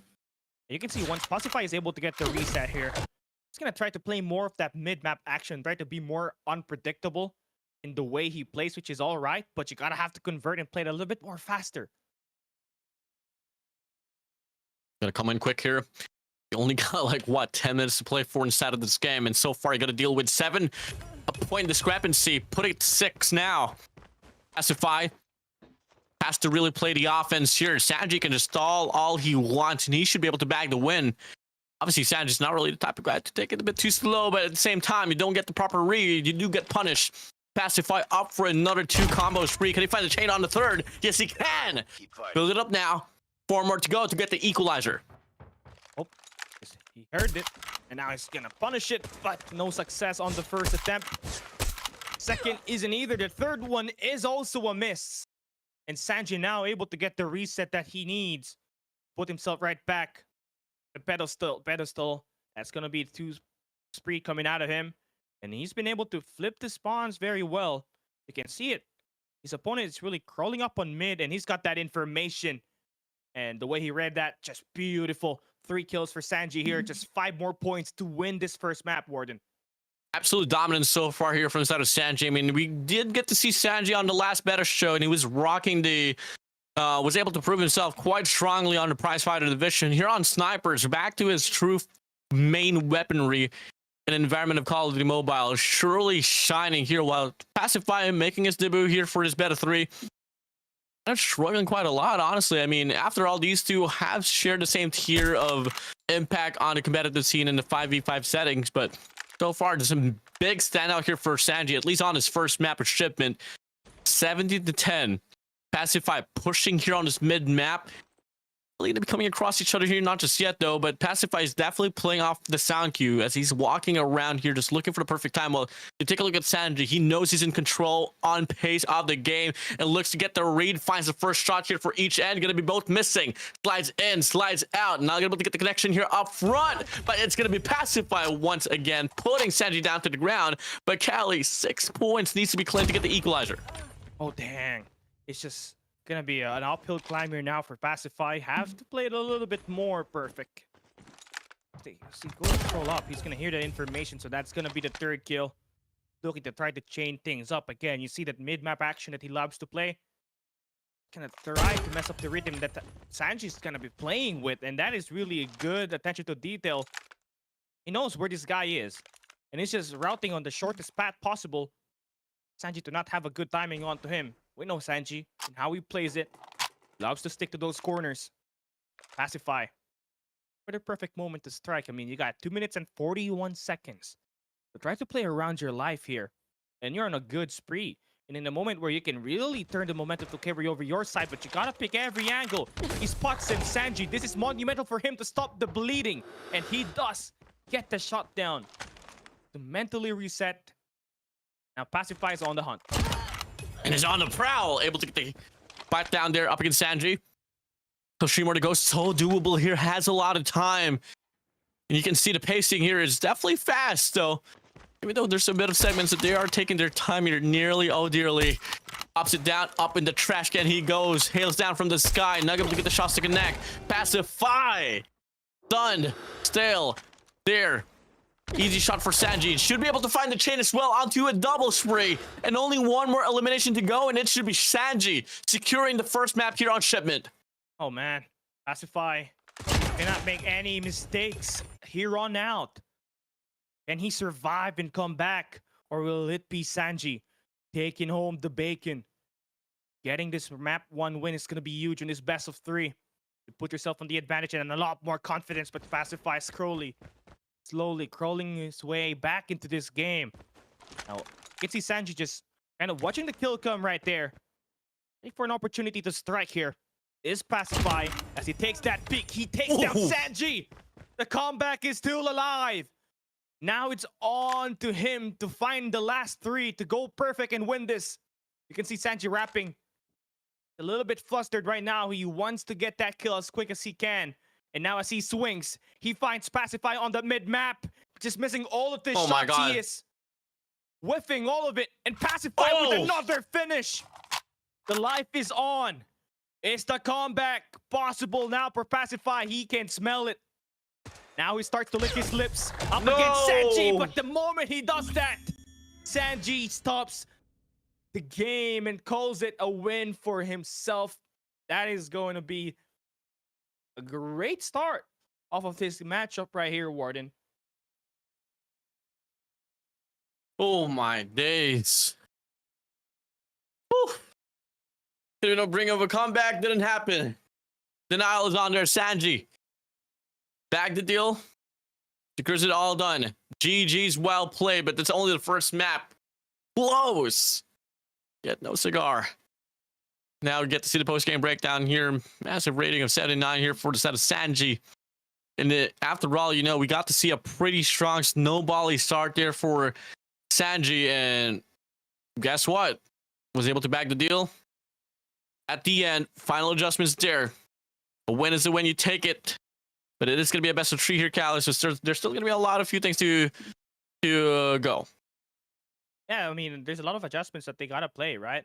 And moving into this game right here, you got Sanji obviously winning that shipment, but the next map is going to be as iconic, right? It's very basic map to play as Sniper, and Hill House is going to be our map number 2. So that is going to be really great opportunity for us to get some more clips with this Sniper, because that is the home ground of the Snipers. So will Pacify get his revenge and force a map number 3, just like what we saw on our first match of the day? Or is it going to be a Sanji win, a quick sweep heading into that map number 2? It's really crucial for you to really reset that mental. Well, definitely, man. Hey, Pacify, definitely a player that is going to be more than capable to definitely put up a show here. But for the time being, though, we still have to wait it out and see from then on forward. I mean, if you take a look at the way that the games are played out, we do know for sure that Sanji did pick the first map there of Shipment. So hey, second map is going to be in favoring the Pacify. So let's see if that's going to be the brighter choice as we head straight towards Kill House. So far, we've seen a repeat of maps here, Cali. It always has been Shipment and Kill House. We haven't really seen anything spectacular, but for the time being, though, first shot does connect to Pacify. Definitely a changer of how it went down on the first map. Arena Call of Duty Mobile Stage 4 representatives out here, man. Got Thanatos as well as Prestige, number 5 and number 6 team in the Philippines.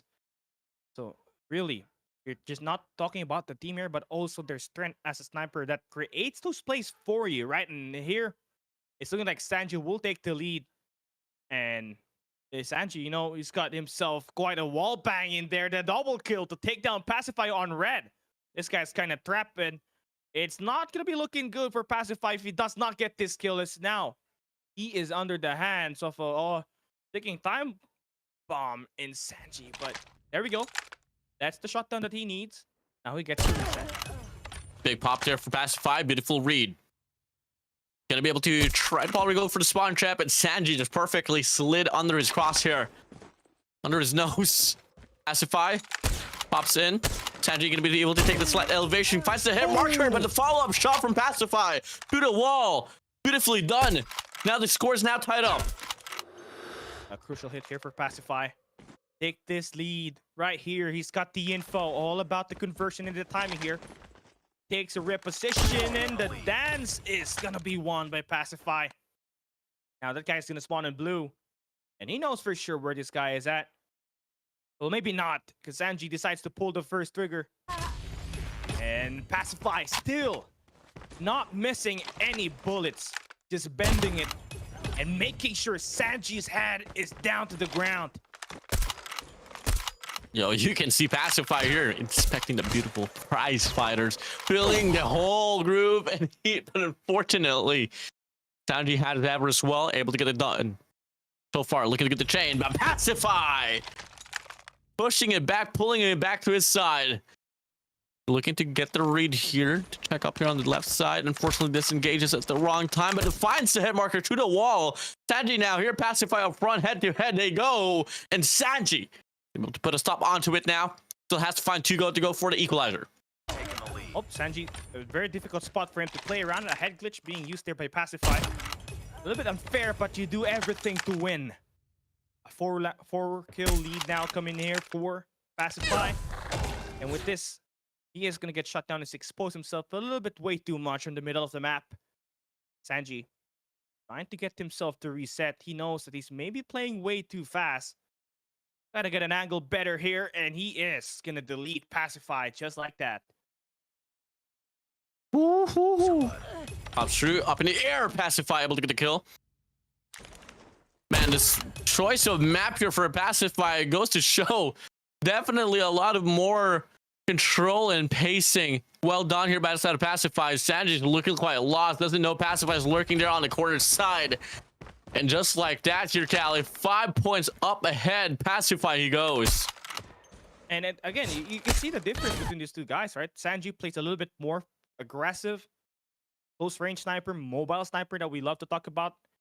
And you can see Pacify being more of that guy that loves to hold those angles and definitely trying to play on the corners. Here is benefiting Pacify a lot. Just trying to play it slow, get the timing onto the player, and right now just using that to his advantage as he gets another conversion.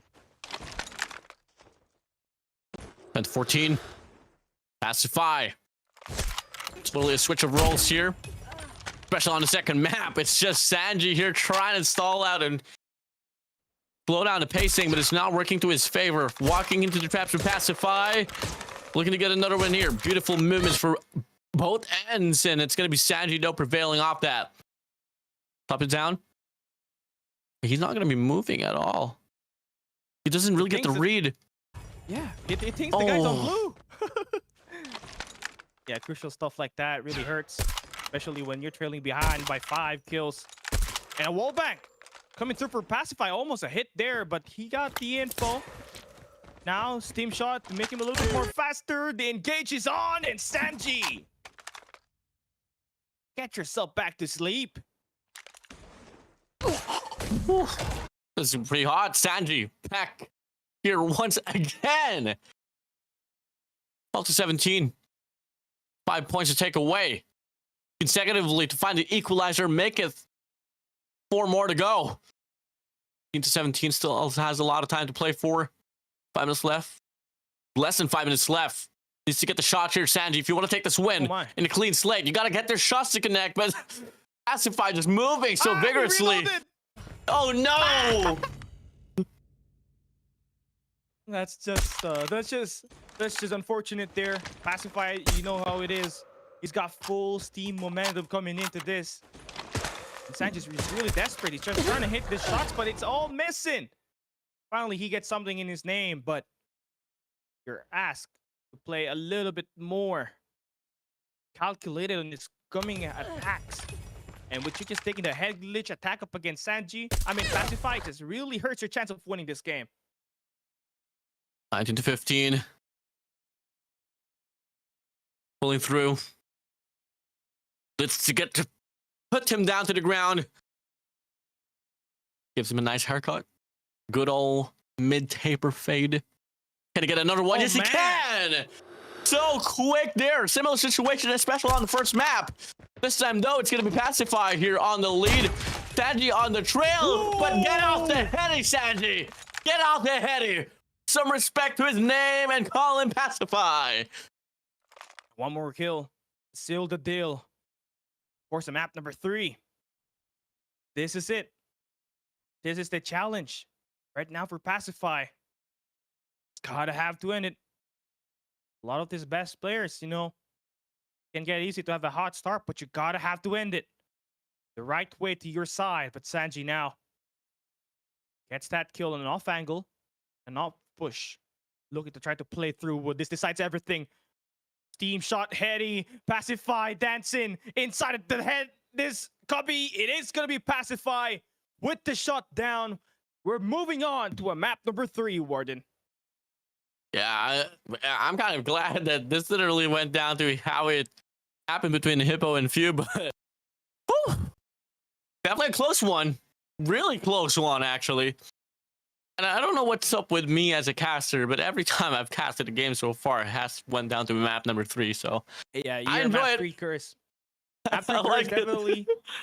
But yeah, this one definitely reminds you of how ZreH and Manwa was playing that team deathmatch earlier on that match number 1. So yeah, pretty close games, right? The first game only had a 2-kill margin. This one, 3-kill margin. And who knows? Maybe we could get a 20 versus 20, and you know, a race to get 1 kill to decide everything on that match number 3, which we don't know yet what the map would be, but it will be interesting if we get a Nuke Town on this one. Yeah, I mean, it's definitely going to depend on Sanji and who's going to choose this map here. But definitely, I'm kind of eyeing out for Nuke Town. I think it's probably the safest map to choose here. Or, you know, we do have a wide variety of maps here, Cal. We do have Russ as well. We have Hijack if they want to play those maps. I feel like Russ is definitely just one of those maps that has belonged to the 1v1 environment, especially for the Call of Duty titles, but no one really likes to play it. I mean, I think the title has been taken away by Killhouse and Shipment here on the mobile scene, but back in the console days, you know, you always want to talk about Russ. So when you're mad, let's see. When you're mad, let's settle the business, right? It's just like the duels back in the 1800s where I need to be satisfied. I need to challenge you to a duel, and the duel happens to be in the COD Mobile and the Call of Duty scene. Is that it's on Russ, right, with a sniper in your hand, and that's how you settle who's the better team, who's the better player. And we'll see about it. We'll see who's definitely gonna be better here in this very fight card between Sanji and Pacify. Once more, is it gonna be Sanji calling up his brother Luffy?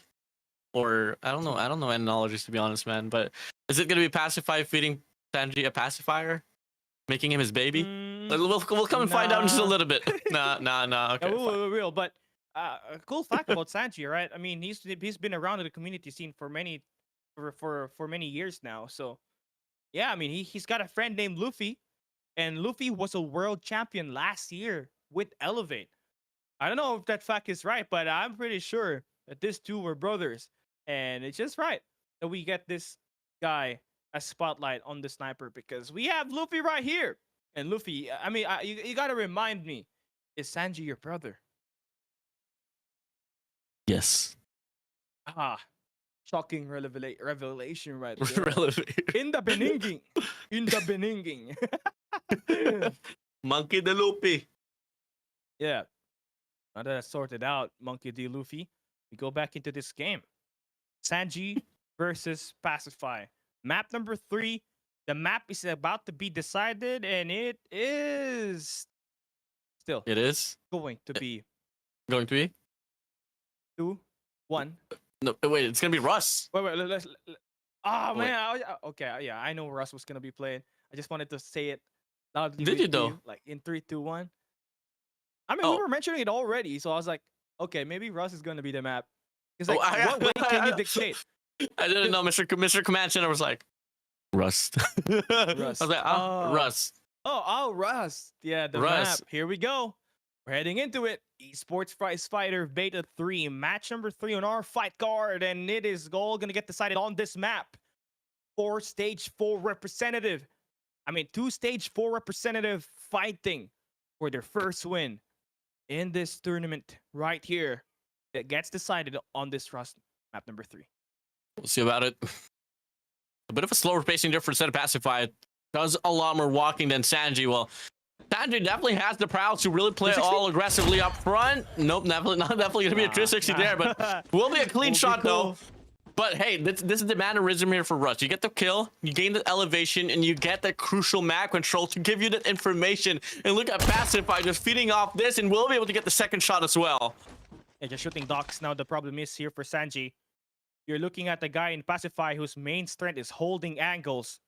And when he's got the high ground, there's a high chance he's going to convert all these kills. And there we go. Pacify having a rough start on the first map here. He starts with 3 great kills while maintaining verticality. That's a true Pacify. Nope. Sanji, perfect timing for him. Able to spawn in on the bottom right corner there. Pacify, though, does get the read up against Sanji. Hails down from the sky. Fortunately, they do have lightweight. No, actually, Pacify only has Skulker, so definitely going to be fall damage that he has to worry about. But for the time being, though, Sanji able to get the kill. Definitely a bit of a mix of perks here, Cali. Sanji's running the lightweight. Skulker for Pacify. A lot more ADS movements, and I feel like that could really fit better to the way Pacify is playing. He does walk a lot here, so having Skulker does increase his movement speed here by walking. Yeah, it does. And Sanji definitely now looking to try to take verticality as well, but he falls. And Pacify, look, he turned on the corner. He knows. Guy's going to be on the other side. Pacify, they're just bringing around the Rosie. I could pull the Rosies. Ashes to ashes, dust to dust. We hate to beat you, but we must. We must. Wasted opportunity there to convert the kill. And Pacify will maintain a sizable lead. Oh. Never mind. Quick reaction for Sanji. And whew, What? so close to getting the read. No, the second shot doesn't connect. Pacify spots him up top. Big ol' fight. We go. Up in the view. Calling everyone. Tense fights here on the top side. Sanji, no. Gonna be Pacify, able to get the shot to connect. Now he tries to manipulate the spawn. Reads it so perfectly. Does he know? Sanji peeps out. Pacify doesn't actually sees him. Unfortunate. Peeps out in the open, and Sanji's gonna be able to get the read. Drops the lead to just 1. That's also just the problem here with Rust, right? I mean, you may have the verticality, but if you don't got any information where your opponent is, right? You're kind of leaving yourself out in the open as well. But not this time. It's Pacify easily. Getting that read onto the op and just getting that slam. Back-to-back kills he go. A 3-kill advantage.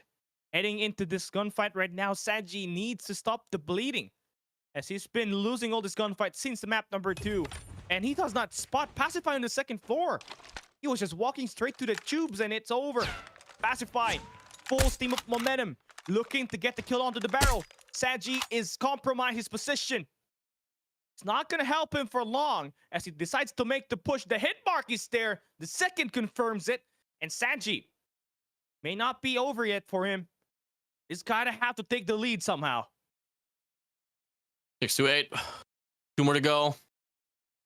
Coming through. Waiting to see. Pacify is going to be entering that part of the map. Not really typical to come by with, but hey, Sanji's still gonna be able to get the read though, regardless. 7-8 now. One more to go to get this equalizer. 5 minutes and 49 seconds left on the clock. Pacify is gonna be taking this wrap around here on the outskirts. Sanji's gonna be out there in the open. Never mind. Pacify doesn't have an angle. Ooh. We'll see. Sanji. Oh. Timing. He spots the stinky feet. He spots the stinky feet. Taking the lead. Nope. Smells it as well. The mouse has been eradicated. And there goes another 1 point lead that we got here for Pacify, Warden. 8-9 we go. Playing on the bottom left corner there. Pacify! Charging and able to control the terrain. Still though. Pick it up, team. He able to get another kill. Yes, he can. And only 10 more eliminations to go to for Sanji, to force Sanji to drop the ball here. He started off strongly on Shipment, but it's just not feeding off the same way here on the next two maps. Pacify playing into the minds of Sanji. Pacify.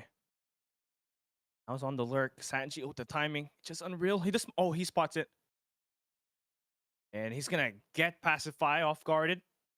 So now you have the opportunity to kind of play the high ground here. And you may be able to spot him over the tubes and, yeah, the pipes. Whatever you may call it. He's gonna just have to convert it. First skill, first shot, it's just a hit mark, and Pacify there able to save himself. And that lead, now with full verticality, he's gonna leave himself wide open, and that is Sanji with the shutdown. So Sanji still, although may not have taken this lead, he has kept himself in striking distance, and all it takes is just one good heave of momentum on this round. It's first to 21, you got a lot of time, and you can play those high grounds. Just need to make sure that you get to tie it up first, and this is the best opportunity to go up against Pacify, who's currently clueless. Where is that at the moment? Gonna be tough. Pacify checks on, finds the hit marker. Crusher just a bit too short. Down below. Sanji now gonna be able to get this equalizer here. 12 for 12. This is pretty huge. Coming in. Everyone's just gonna be, both fighters just taking their time here, but Pacify still gonna be able to get the read, and now he's gonna be back on the lead once again. I think this is the problem right now if you're Sanji. I mean, yes, you've done a great job just playing and keeping up with Pacify, but the thing is you cannot play and hold out those long-range angles because that's not how you're going to win up against Pacify. If you try to look at it, the way Pacify won on that kill house, he made sure to play a slow-paced game.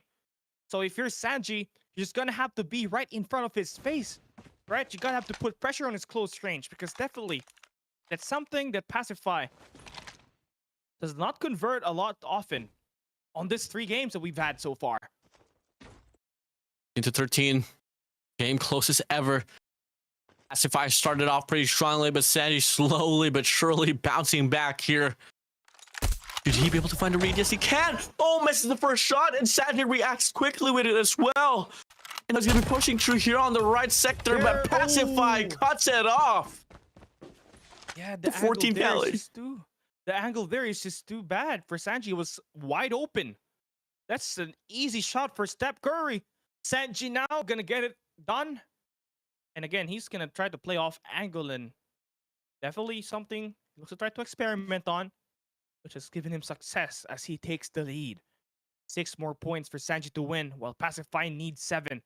This is a huge engagement right here. Pacify is gonna fall again.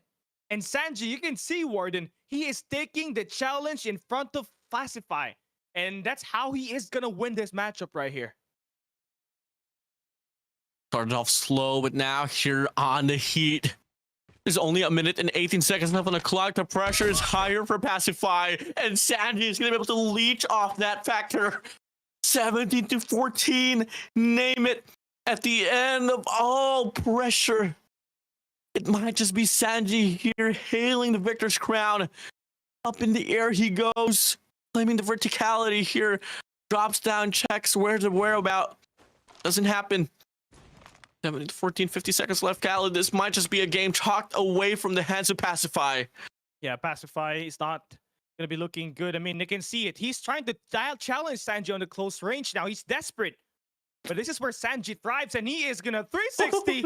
Yeah, he's getting too confident right here. He wants some of that goodness from Pacify. 5 straight kills. The shift has sailed right into Sanji's hand, and there's only 20 seconds left, and there's no way Pacify is going to win this any longer. It will take quite a miracle, and Sanji just going to play around a little bit, even have an opportunity to get this game over with.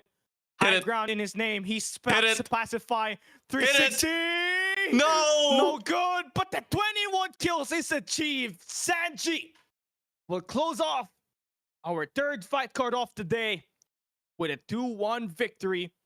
Dominant showcase on that Rust map, and that is going to be Sanji bringing home the win. Yeah, Mr. Thanato Sanji, dear. I gotta say, see you in stage 4, Sanji. But with that being said, though, stage 4. Oh yeah, for sure. Definitely gonna be, definitely probably a story we can talk about there when we do head straight towards stage 4 here, and obviously, what a run here on ESPF though. That is gonna be our 3rd fight card here for tonight, and Sanji's gonna be able to win this division on snipers on tier 2. Definitely, that's huge coming in there for Sanji.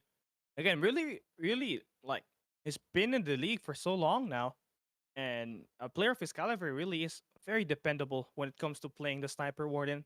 But same thing can be said with Pacify. He's had his good moments right there, just could not take care of the lead at that map number 3. Yeah, most definitely, man. I mean, it was definitely a show that Pacify was able to get a share of as well, but you got to see at the end, it was surely Sanji was just able to steamroll himself out of the way of the chaos that, Pacify was able to build up. Coming in from the, especially like, on map number 2, that was definitely Pacify's show there. Map 3 started off pretty strongly as well, was down by like 6 points, I think Sanji was, and all of a sudden Sanji was able to force an equalizer, and everything started to become quite shaky there. But hey, Callie, that being said, that's going to be the finisher of the first initial match here on tier 2. We still got another one to go before we head straight towards that matchup. We're going to have a short break. This is Battle 3 of ESPF. We'll be right back.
地に消えないトラウマ仲間の心に刻んで私の勝ちだ。優しくまだ頑張ってきた。こうな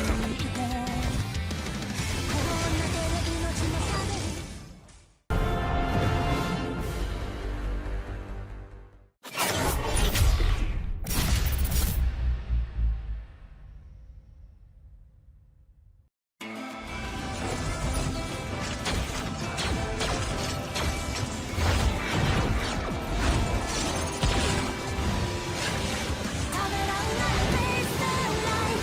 今度のこの敵マグジックマグジックそのものを破壊する。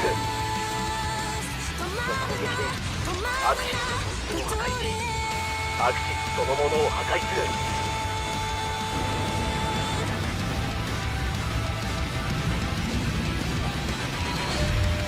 破れた地図に消えないトラウマ仲間の心に刻んで優しく導いてこうなってる命の壁に星のもの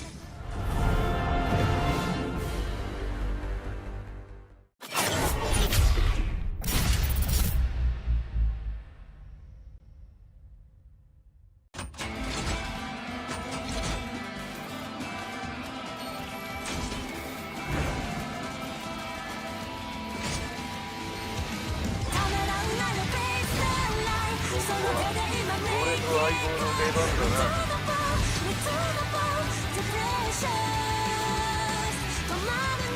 俺様に任せれば当然の結果だぜ。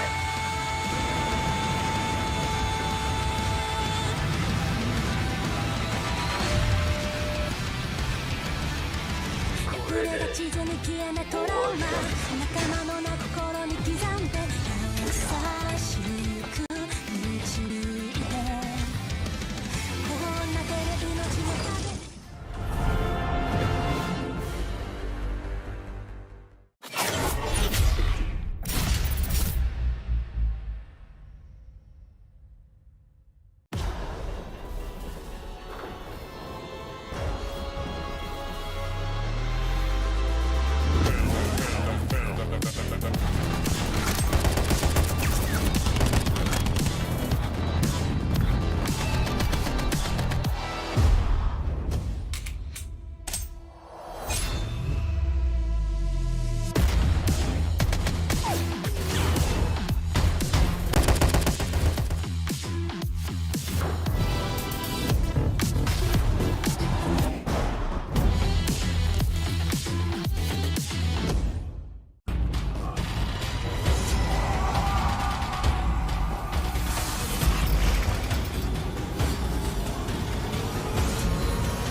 サイコフレームの表紙人の意志が集中しすぎるからむしろ温かくて安心を感じる。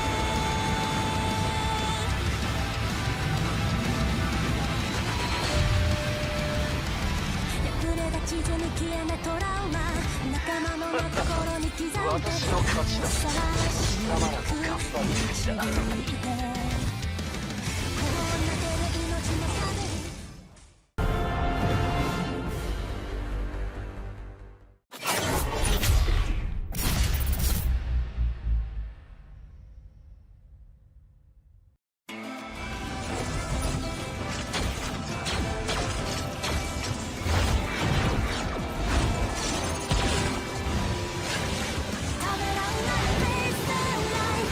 今度のこの敵でマグジックの器を破壊しマグジックそのものを破壊する。その攻撃でマグジックの器を破壊しマグジックそのものを破壊する。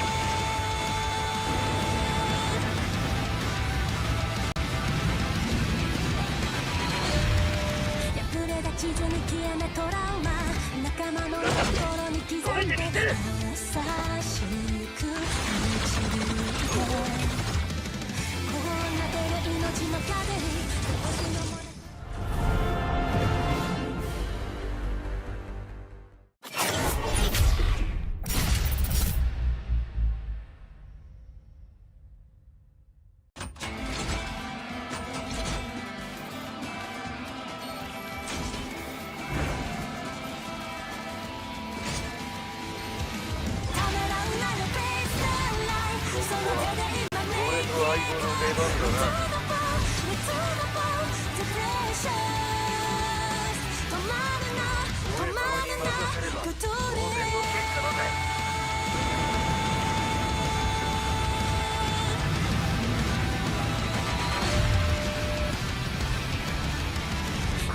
地図に消えないトラウマ仲間のな心に刻んで優しく導いてこうなってる命の風に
地図に消えないトラウマ仲間の心に刻んで私の勝ちだ。優しく貴様らも頑張ってきたな。こう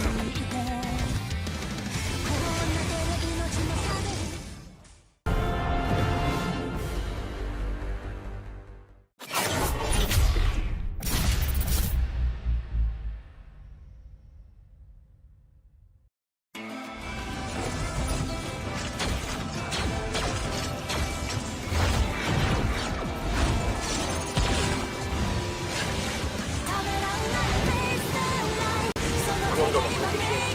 アクシスの水を破壊アクシスそのものを破壊する攻撃でアクシスの水を破壊しアクシスそのものを破壊する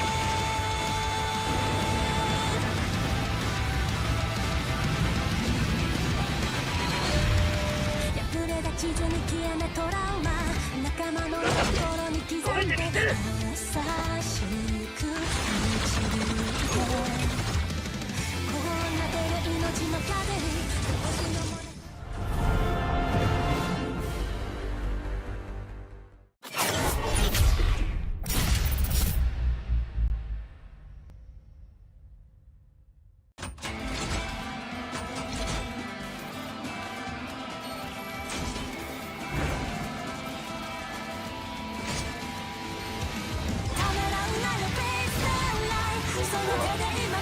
相棒の出番だな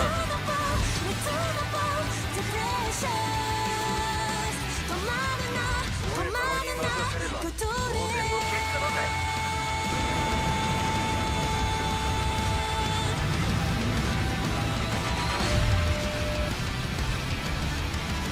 これで地図に消えないトラウマ仲間のな心に刻んで優し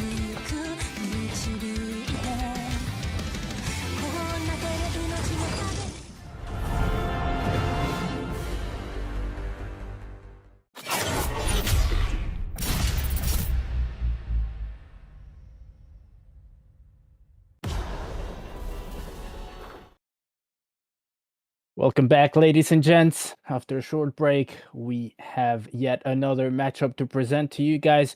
We had a little schedule change. I think you could see that in the graphic before. What we're going to do is we're going to push up a tier 1 match already now. So it's going to be a BF5. That's going to be Jhai against Riz.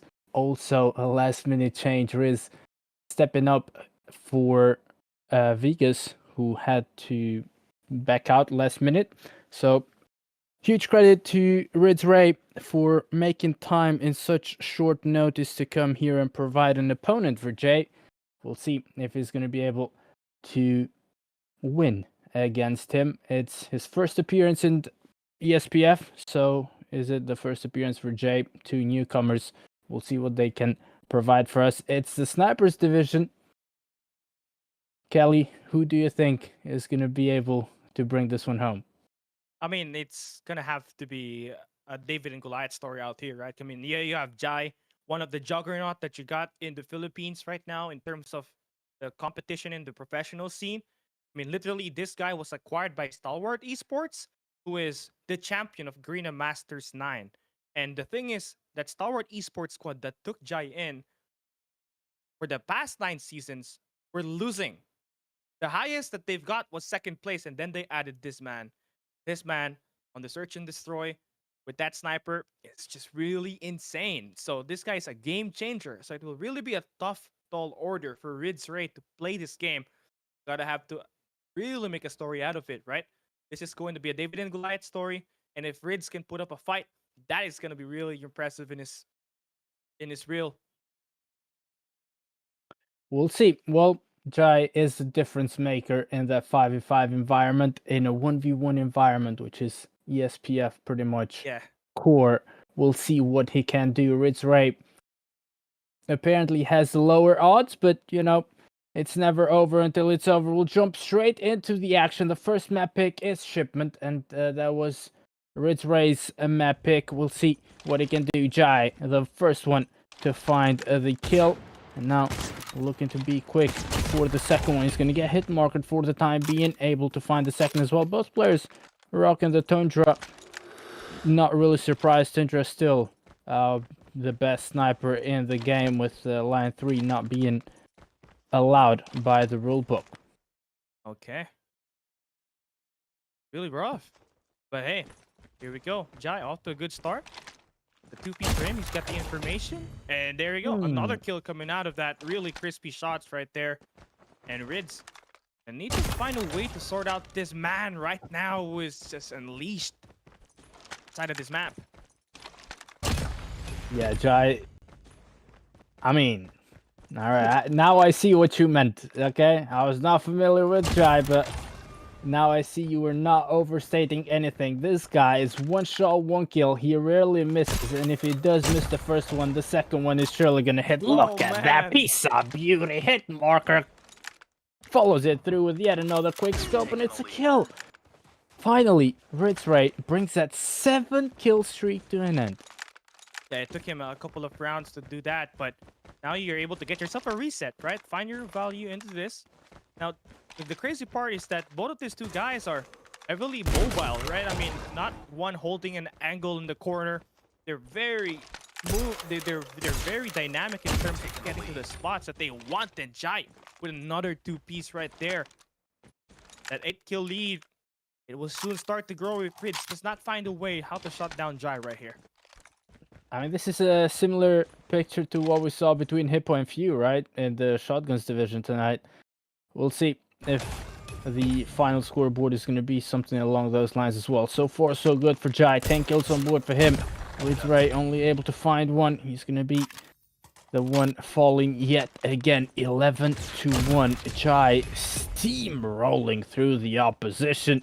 He's making this one look easy. I doubt it is so easy to play against Ritz Ray and win. Oh man, even in the close range, he's just dancing. Ritz! Oh, finally!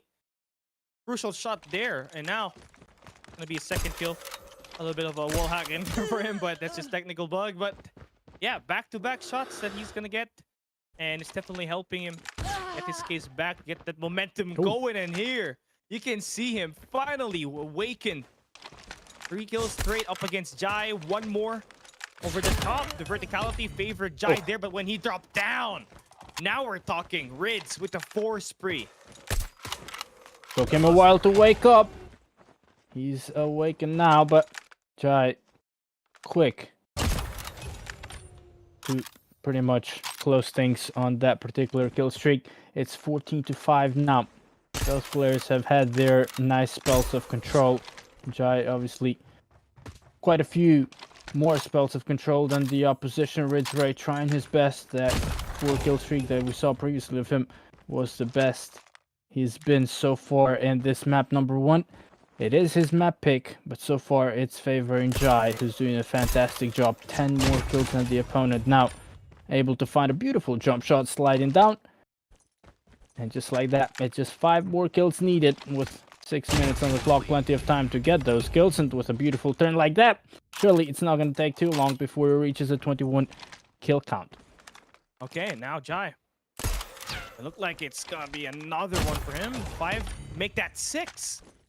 Now, I mean, a great indication of this guy going on a spree is those 2 yellow things at the very bottom of the map, of the screen, right? That's the Hunter and the Predator missile that he's been able to build up, so you can really tell that he's done a lot of streaks. And now again on a close range gunfight. This time Ritz surely gonna be able to peel him off of that spot. And Jhai again making a lot of noise, like a lot of movements with that secondary that has allowed him to move into the face of Ritz, and now only needing 2 more kills to take this one home. On this best of 5, you can take all of the kills that you can get and end all of the map, and Jhai definitely looking to try to end it strong with a 360. Oh no! But no cigar. That would have been the cherry on top of a very beautiful cake, but nope, it was not meant to be. He's still trying, he's still going for it. Yeah, he's still gonna go for it. Nothing can stop this man.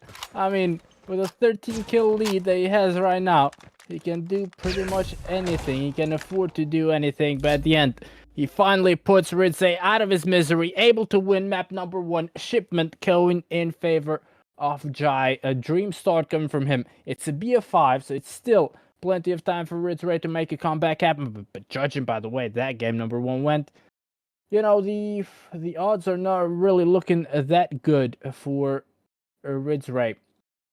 Yeah, now you start to try to think, like, what can I do to stop Jhai from winning this, right?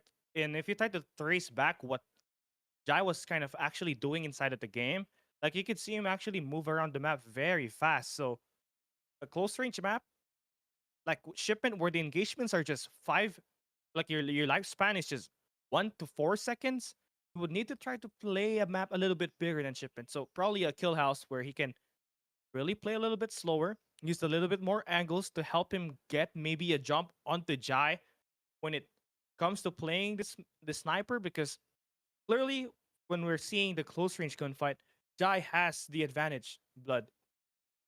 Yep, and those close range encounters, he's come out on top despite Ritz Ray dancing his way around. He was unable to survive for a long period of time. The second map is indeed going to be Kill House, and interestingly enough, that was Jhai's map pick. So we'll see how this is going to play into the hands of both players. Jhai, though, with a very convincing performance in Shipment, he has, you know, the momentum going his way. We'll see if he can translate that into yet another map win. If he does, well, it's still not over for Ritz Ray. He's still going to have a map 3 because it's a BF5. The first one to win 3 maps actually wins the entire matchup. But we don't know the rotation of map number 3. Yeah. The loser of map number 2 decides where map number 3 takes place. With that being said, things are looking tough for Ritz Ray. Yeah, man, I felt like, you know, Kill House would have been a lot better for him, but if this really is a map pick for Jhai, you know, for sure he is ready. And this guy Jhai, I mean, he started from the very bottom of the pro scene. I mean, he started playing in the community tournaments. Then last year, he started picking up pace back when he was with EZR. And this couple of months ago, he was with Thanatos, and now he is at the best team possible to put him in the world stage. But again, for Ritz, definitely the other way around for him. And again, you can still start to play things slow and maybe a change of strategy and maybe play for a little bit more of an off angle up against Jhai. And that has looked pretty good so far as he's got the lead. Yep, but not for long. Jhai quick to tie things up. First one was a wall bank, second one straight through on him, and the spawn trap has already started. Now looking to make it 4 on board. Beautiful mid-air, able to connect the shot, and Taking the lead. this he keeps on going. Look at that. Look, how is this fair? I mean, it's a stand-in. Like, it's just really unfair for Ritz, honestly, because he's gonna have to go up against a demon in Jhai, who is on a 5 spree. It's a nightmare. Every time you spawn, you see this demon just feed off of you, and he's looking for that 6th kill. One more for that Predator missile, and you already know this guy is in a great spot to put himself with a massive lead. But Ritz able to stop that one off. I mean, okay, I think this is a good start. I mean, if you're going up against a demon like Jhai, you can play those head glitches, overextending and getting that kill, and there we go. That is how you want to try to play it. A little bit of a sponsor moment for him. First shot connects, and the second confirms it, and Ritz is back in the game. Yeah, Rick, he is back in business. I mean, this is a completely different Ritz Ray from what we saw in Shipment. He's keeping this game very, very close, very tight. Jhai, of course, had the, 6 kill streak before.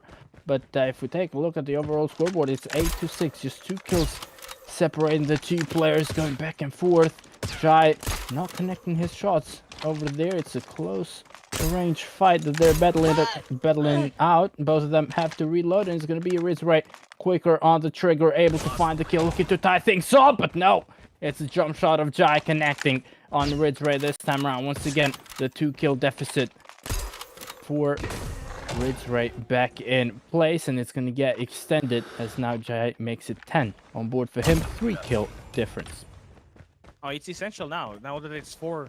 Right, I mean, only 10 more points for Jhai to take, and Ritz, he's got to stop the streak right now. Jhai is up to 4, looking to make it 5. As he spawns the opponent on the blue side, he is gonna execute with grace. One more. He knows that he's on the red, and he's now gonna move in closer to put a lot more pressure. The damage is gonna be felt greatly by Ritz after going for a spree. You know, Jhai saying, if you can do that, I can do you one better. Looking to try to make this 7. Man is on a mission to make this best of 5 the fastest game we've ever seen. Yeah, I mean, Jhai is pretty much... I have a feeling, even if you blindfold this guy, he'll still be able to perform exactly like this, because he appears to be in a flow state. He appears to know exactly what he needs to do, exactly where he needs to look at, exactly when he needs to scope in, when he needs to press the shoot button. He doesn't even need to look at his phone screen. It's absolutely insane what we're seeing come from him. Ritz Ray, though, he just got a double right there. So credit where credit is due. He's making this one close, gets the spawn trap. Now just 3 kills separating the 2 players once again. Ritz Ray might stand a chance here, but no, not for long. That kill streak done and dusted. Jhai, excuse me, able to find one, finds another. And looking to manipulate the spawns, pushing towards red, making sure that the opponent is going to spawn over at blue. Has spotted him. The first initial shot's not really hidden, and that's going to give Ritz Ray the opportunity to find a kill of his own. Beautiful jump shot. And just like that, once again, 3 kill difference. And not a lot of lead that he got here, and you got to give it up to Ritz again for standing in for Vegaz, who will not be playing against Jhai, right? I mean, this guy had the announcement that he's going up against Jhai just an hour ago, and here he is kind of playing his life. Just one more for Jhai, and he might just end up with the 360. Nope. The slide in there confirms it. He just wants to end it right now. That's a 2-0 lead for Jhai in this best of 5. Map number 3. Here we go. That is going to be a map pick, if I'm not mistaken, by Ritz after he lost at map number 2. Yep, Ritz is going to decide where he takes us for map number 3. Gotta give it to him, though. The performance in Kill House was a lot better than what we saw in Shipment come from him. And, you know, taking in consideration he's going up against Jhai, that was a commendable performance nevertheless. Great stuff coming from him, trying to keep it close, 21-14 up until the very end. 7 kills separating the two players. We'll see what map number 3 is going to give us. Is Jhai indeed going to make it a 3-0 victory for himself and a very quick BF5 for a tier 1 matchup? Or is Ritz... What? What? Wow, Did we see magic. Warden there? Warden? Damn. Yeah. All right. Jhai playing so good, he got Warden back just to take a That look was at not the me. action. That was not me. That was not me. No. That's so good right there, bruh. Jhai summoned Warden after that great performance. But Wazza. Play it out, casters. Love y'all. magic. Yeah, there we go. But really, really interesting stuff that we just witnessed there. Massive gameplay for Jhai. Great magic coming out of Warden to pop up in this caster screen. But yeah, map number 3 coming up. It's really gonna be difficult. It's a long climb after you losing the first 2 matches. It just really stops you from really stops your mental from functioning, right? But you gotta have to look at the better side at this, right? You may have taken the first 2 maps as a loss, but you're moving into a map number 3 where you get to pick the map and where you can really pick something that can help you try to even the odds a little bit. That kill house was better, so maybe if you can get something similar of a map like kill house, would be very beneficial for Ritz as he tries to cancel out Jhai when it comes to playing the close range map. Yeah, we'll see. I mean, the momentum is definitely favoring Jhai. The experience also is favoring Jhai. Jhai is a competitive player, professional, whereas Ritz is more of a content creator. So Yeah. You know, the odds are definitely favoring Jhai, but the performance that Ritz has put up here is commendable, to say the least. We're going to have a map number 3, a less chance for Ritz to potentially make a comeback happen. He doesn't... Look, for him to win this BF5, he needs to make a reverse sweep happen. That means winning 3 maps back-to-back against Jhai, which is very unlikely. But if he manages to steal 1 map away from Jhai, that would be insane, in my opinion. It's going to be Nuke Town, and we already taking a look at the action. Jhai having to adjust something, taking a look at the corner, he's back in business, and it's going to be Ritz able to find the opening frag. I like this map pick by Ritz. You know, it's very similar to Kill House, but the best thing about this, there is verticality, and you have a lot of spots to hide around and maybe surprise Jhai. Well, maybe not in the mid-map. I mean, I don't think the mid-map contest is really going to be benefiting Ritz a lot. But if you can play those high angles, those off angles, and play a little bit more stealthy, that might caught Jhai off guard. But again, this guy never fails to eradicate players on that close range gunfights with a sniper. In fact, it's really difficult to do. It just takes a lot of mental and practice just to get that accuracy up high. And another one bites the dust. That's 4 kills straight for Jhai.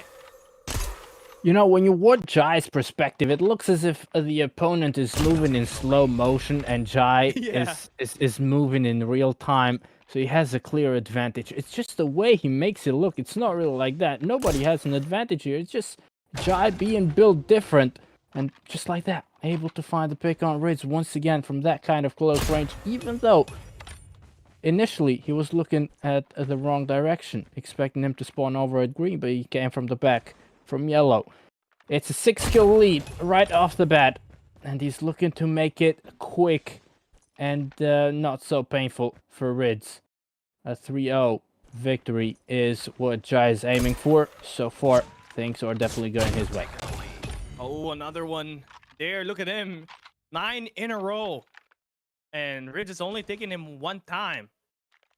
And you can see, I mean, the adjustments being called here by Ritz. He tried to take the top control, but even that is read off by Jhai.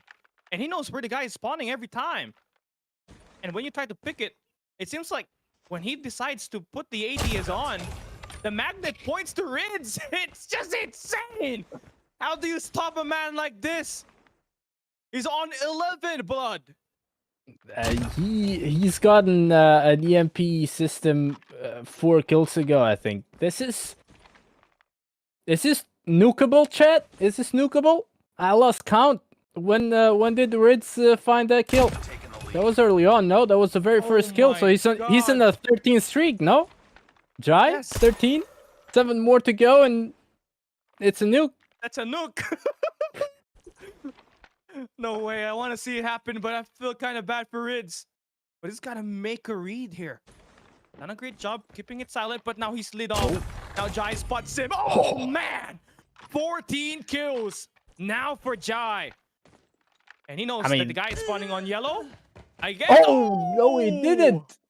Oh, taking a look at the corpse of your opponent, but I mean, you can do that after killing him after a 14 kill streak. Nicely done, Jhai. Definitely the giant, the Goliath, the juggernaut. Ritz only able to find 2 kills, but at least he's gonna spare himself the embarrassment of getting nuked in a 1v1 with a total of 21 kill count. You know, fair enough. 16-2. Things are. I mean, look at that, Jhai. How do you even predict that he's gonna be pushing from there? Yeah, he makes it look easy. Yeah, those earphones are a little bit different right now for Jhai. Because the thing is, I mean, Ritz can try to play it off slow. He's got the dead silence on, but he's running and sliding, and that is just easy information for Jhai. And you know, when he hears it, he punishes. The slide in child there, close range gunfight. First one connects for Jhai, but there's only a hit mark, not enough to delete this player, but the 4th bullet, just enough. But Ritz back down. Yeah, timing letting him off there slightly, going for the repeat. The audacity to repeat that 3 times in a row. It's just one more kill needed for him, though, as it did pay off. What does he have in store for us for the final kill of the final game? He definitely knows where Ritz is. He saw him. Well, nothing too crazy. Just a beautiful turn slide, quick scope to wrap things up. 21-2. And, you know, this is even more one-sided than the shipment map we saw between Hippo and Few, which was 21-3, I believe. So, congratulations to Jhai for breaking a new record. Oh, man. We're just breaking records off this beta 3. And again, for Ritz, again, it was really a rough day for him, right? I mean, having to, like, stand in for a guy after just a couple of hours ago, right? I mean, you just had to play a tier 1 player in Jhai, who was the difference maker on Stalwart Esports, a popular team here in Garena Call of Duty Mobile, and has been a representative for Garena, the whole Southeast Asia for like 5 years. So having him to be there and having access to multiple, you know, professional scrimmages and high level coaching, you already know this guy's gonna fry out. But still, a nice try for Ritz, though. He can make a content out of this, right? I mean, he played very well on that map number 2 on that kill house, where it was pretty close. He had his moments there. So at least he's got a full experience of what it takes to be a professional player in Jhai on this matchup, right? Yeah, that is true. Ritz did have a nice spell of control in shipment as well. I think he got a 4 or 5 kill streak at some point. But yeah, the first 2 maps weren't that bad. The third one was one to forget for him. But Jhai, you know, he proved himself, and we'll see if he participate in the next ESPF event. Who he's gonna be going up against? I'm gonna assume he's gonna be sticking with the snipers division because he knows a thing or two about using the sniper.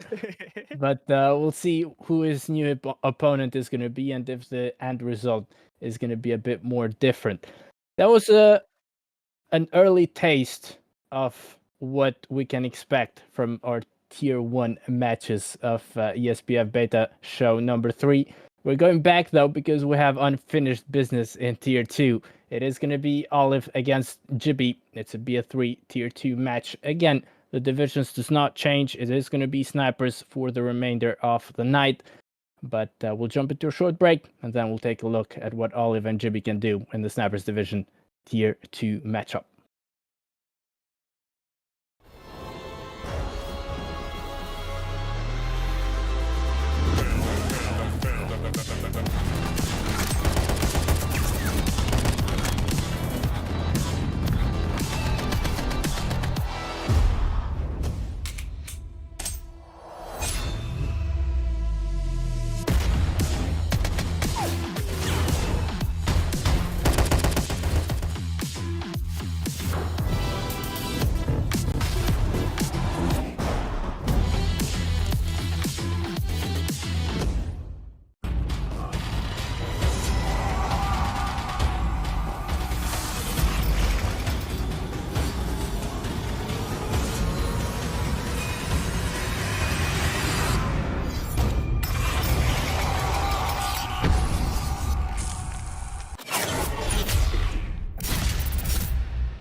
消えないトラウマ仲間の心に刻んで私の勝ちだ。さらし貴様らも頑張るべきだ。こうなってる命の壁に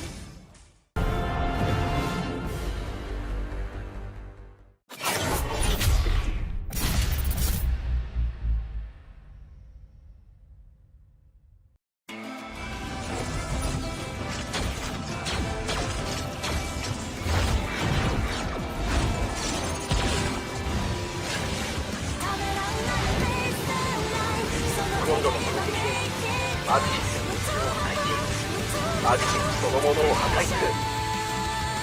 この攻撃でマグシスの一部を破壊しマグシスそのものを破壊する。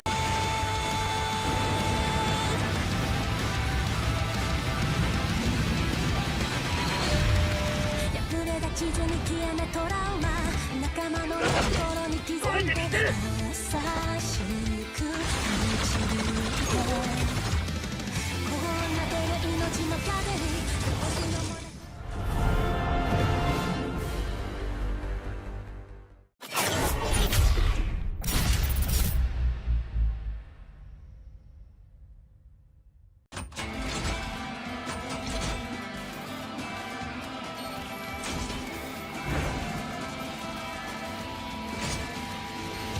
ためらうなよベースラインその手で今俺と相棒の出番だな。止まるなグッド当然の結果だぜ。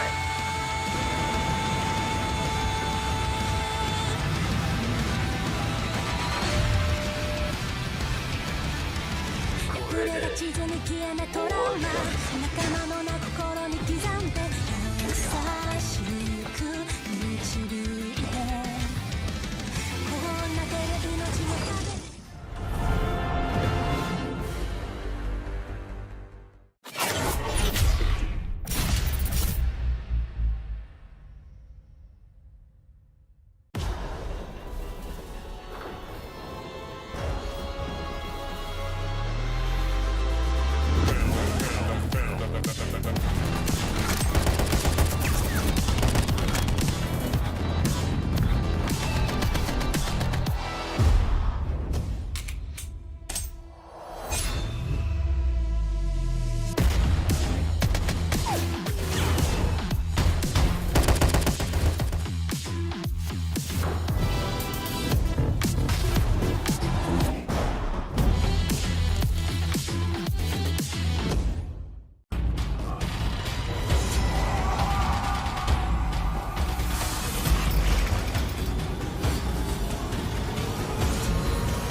We're back for more action here on ESPF once again.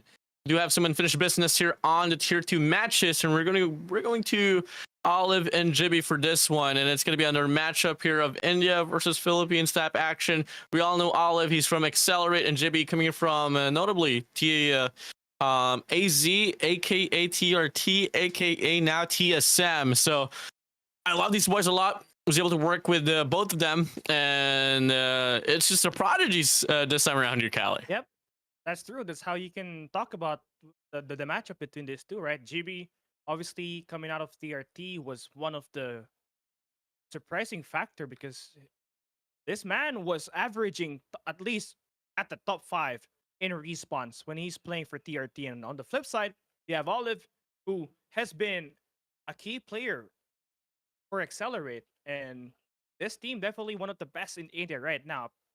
So you just really love to see these two guys, right, shine. Olive, he's been playing around the community scene for so long, and now he's having a breakout season. And the same thing can be said for GB. The question is, who's going to be the better sniper here for this matchup that we're going to be having? It's going to be a best of 3, if I'm not mistaken. So these two better be ready. It's going to be a blur. So you got to have to be, steady with your gunfights and not allow any scoring runs to happen, especially on your favorite map that you pick. Definitely, Matt. I mean, so far we look at the fight card. I mean, it was only the first 2 fight cards that was a bit of a toss-up. We started things off with automatics, and then we moved over to the shotguns, which right away made its debut for this beta 3 of ESPF. But we move over from tier 2 to tier 1 to the main event. It's going to be predominated by snipers. So, hey, I can't wait to see who's going to be able to rock the better scopes. And so far, we've seen a lot of highlights. You know, we started things off with the snipers between Sanji and Pacify.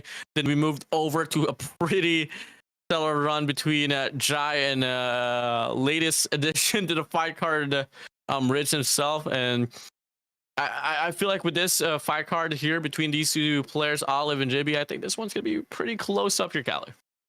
Yeah, it will be. I mean, both are definitely competitive and are on the rise.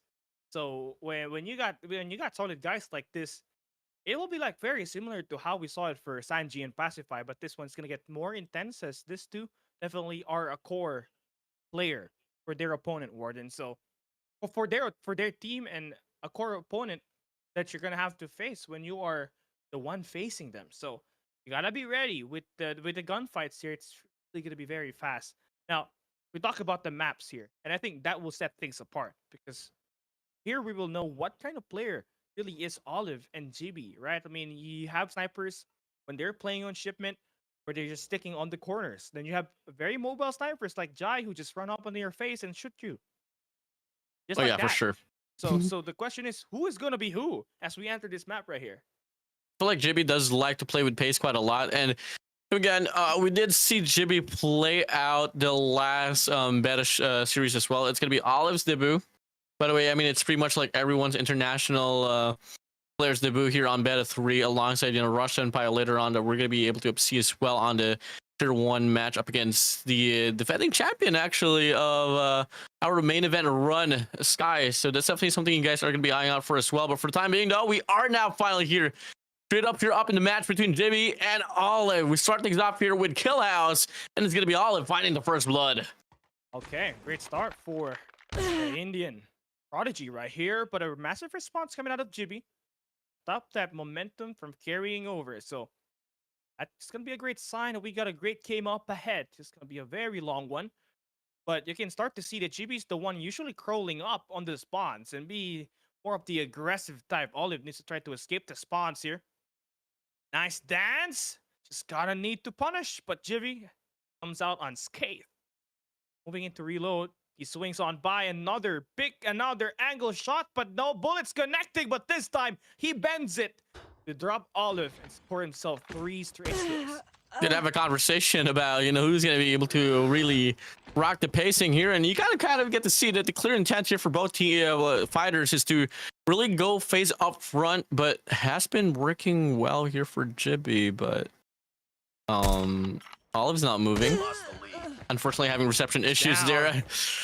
Yeah, but hey, hopefully Olive can get back on track this connect inside of the game. But Jibi, on the contrary, is going to be up by 4 points. Olive finally back here, spotting on the red side. Jibi's going to be lurking across the blue side of the map. Able to spot Olive there, and Olive's going to be able to get the shot to connect.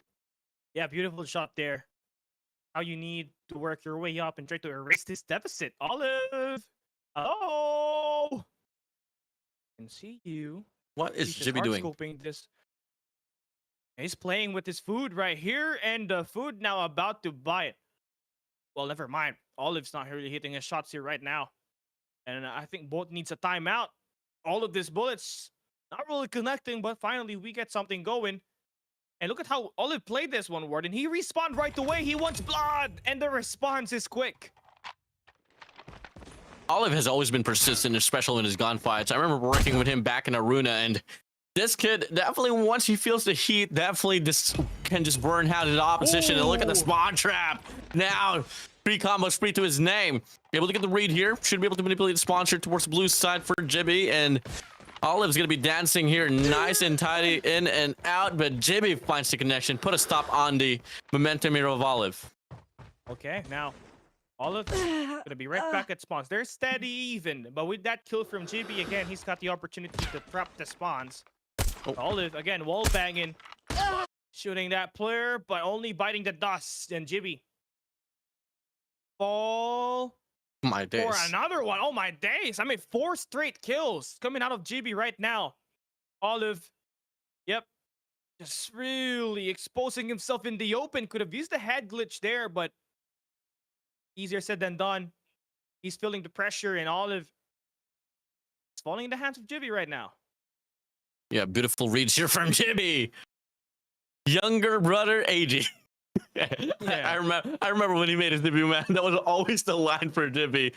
Yeah, AG's brother. And there were some rumors, actually, you know, it's around the community. The big brother is going to step up for the squad. But hey, you know, let's wait for the org to confirm it themselves. But for the time being, though, Olive is going to connect back inside of the game. He's not really calling for any timeouts whatsoever, so we're not going to be honoring it for the time being. Jibi, though, pops up here, checks on by, looking like he is going to be hearing Olive playing off the sound cue, and he just tracks him perfectly there. And that's going to be another elimination to his name. 7 combos free, probably the largest that we've seen here, Kelly. Make it 8. Oh, man. I mean, the largest was 14 by Jhai, but here definitely is 8. Tries to slowly build up to that EMP system, but finally, let's get sorted out here by Olive. But again, you have a lot of points to come back from. We're talking about 8 points that you need to claim to just even tie this one up. It's starting to snowball for Jibi. Because only need 6 more points to finally take this one home and take the lead in this best of 3 series up against Olive from Accelerate. This is moving through Jibi again. Very aggressive on the middle. Great hold by Olive on the sniper. Headshot, head glitch. But again, he's just... What? I can't speak anymore. Yeah, it's definitely starting things off with a back and forth, but now with Jibi taking control. Olive finds one here for himself here on his life. Can he find a second? Yes, he can! Flag scope to the face. Puts Jibi down. Off the momentum after all, you still got, what, right around 5 minutes to play for, and should be able to put a stopper into it as Jibi able to get the perfect read. Spots one. Olive delaying his spawns. Should be having reception issues once again. Regardless, does come back there on the blue side, and he's not moving, unfortunately. And he's teleporting. Using an Ender Pearl. Yeah, he's teleporting. Yep, Ender Pearl out of the gates. Jibi again gonna take that kill. He's very happy with that. But now this guy's not really responding right now. So Olive, it's gonna be a ring around the rosy now that he's back. Jibi's kind of watching the blue side. So does he know that Olive is at the back? There goes the hit. The backstab now working. Olive in an opportunity to spawn trap here. That first shot just unfortunate as it's a hit mark. Could have been a converted kill, but now with Jibi responding back with back-to-back kills, this draws him closer to just winning this match right here. 2 kills to go, and it's done. Yeah, it seems to be a clear out here for Jibi, but Olive still though trying to stay alive. Has 2 more lives to play for. Make it 1 now. It's Jibi on match point.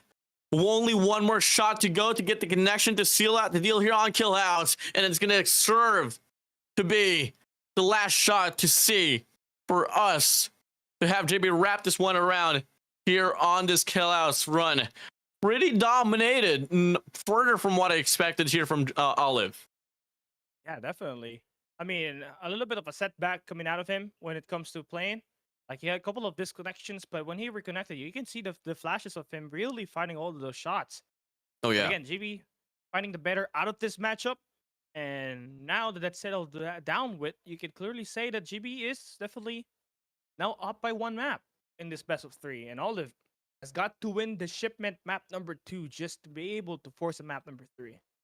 Yeah, bit of injury here for Olive, so definitely something that he probably has to work on before we head straight towards the second map. But, you know, he has to take full responsibilities of his reception, you know, his connection inside of the game before anything else. But unfortunately, he had to face it, and it's something that we can't really do about anymore. But for the time being, though, that is going to be a wrap here on the first initial map here inside of the series on Tier 2 Automatic Division between Jibi and Olive come again. These two players are representatives of their own region, is on stage 4 in their own region as well. You know, Olive from Accelerate. We got Jibi from TSM. Actually, not really Jibi. Unfortunately, Jibi, I have to break the news publicly. Unfortunately, I'm so sad you can't play, bro. Yeah. You gotta grow up, man. You gotta grow up just a little bit. Yeah, one more year, and it's good. But the good thing here for Olive that you know he's already 18 and he's eligible to play in the stage 4, and his team really gonna be picking it, right? So that's gonna be a pretty good job coming out of them. Now, which is all about converting those matchup. But here he needs to convert one map, and he needs to force a map number 3 if he don't want to take a game loss. Yeah, I mean, it's definitely gonna be tough. Definitely, the momentum is really on there for the set of Jibi, and it takes a lot of mustering the courage to bounce back on track. After all, just by looking at the initial run here for the maps, we start things off with Kill House. We're heading straight now here towards Shipment, and if you look at the coin toss, Jibi did win it. So this is a map that was desired by Jibi. So hopefully the second map here, which was chosen by Olive, which shows somewhat of a different result. But it's not just Jibi that he's fighting here, aka Olive. It's definitely his connection as well. So hopefully this time, before we head straight towards the match number 2 here between these two players, hopefully his connection is going to be a bit better here, Callie. I mean, I hope so, because this is a Shipment map, right? A lot of engagements here, faster engagements, comparing it to a Kill House map. So Olive gonna have to sort it out as we enter our map number 2 here at the Esports Fighter Vetted 3. Again, Jibi up with the lead. If you're just dropping by again, we got a $50 giveaway.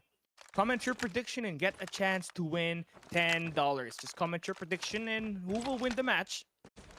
And make sure to tag one friend and watch the show to find out who really won. And for you to win, your entry eligibility got to be 3 out of 7 in your correct prediction, and 6 out of 7 for an exclusive second giveaway event. So let's see what's going to happen on this map right here, as Olive looks to try to find redemption. The map number 1 loss where he took a -10 in terms of kill deficit, Warden. I mean, pretty great start here for Olive. I mean, finds the first 2 kills. Looking to get the chain here on the triple, but Jibi just too quick off the flick. Able to lower down the lead to just 1 now. Only this corner here going to be meeting across here on the left side of the map, and checks the whereabouts.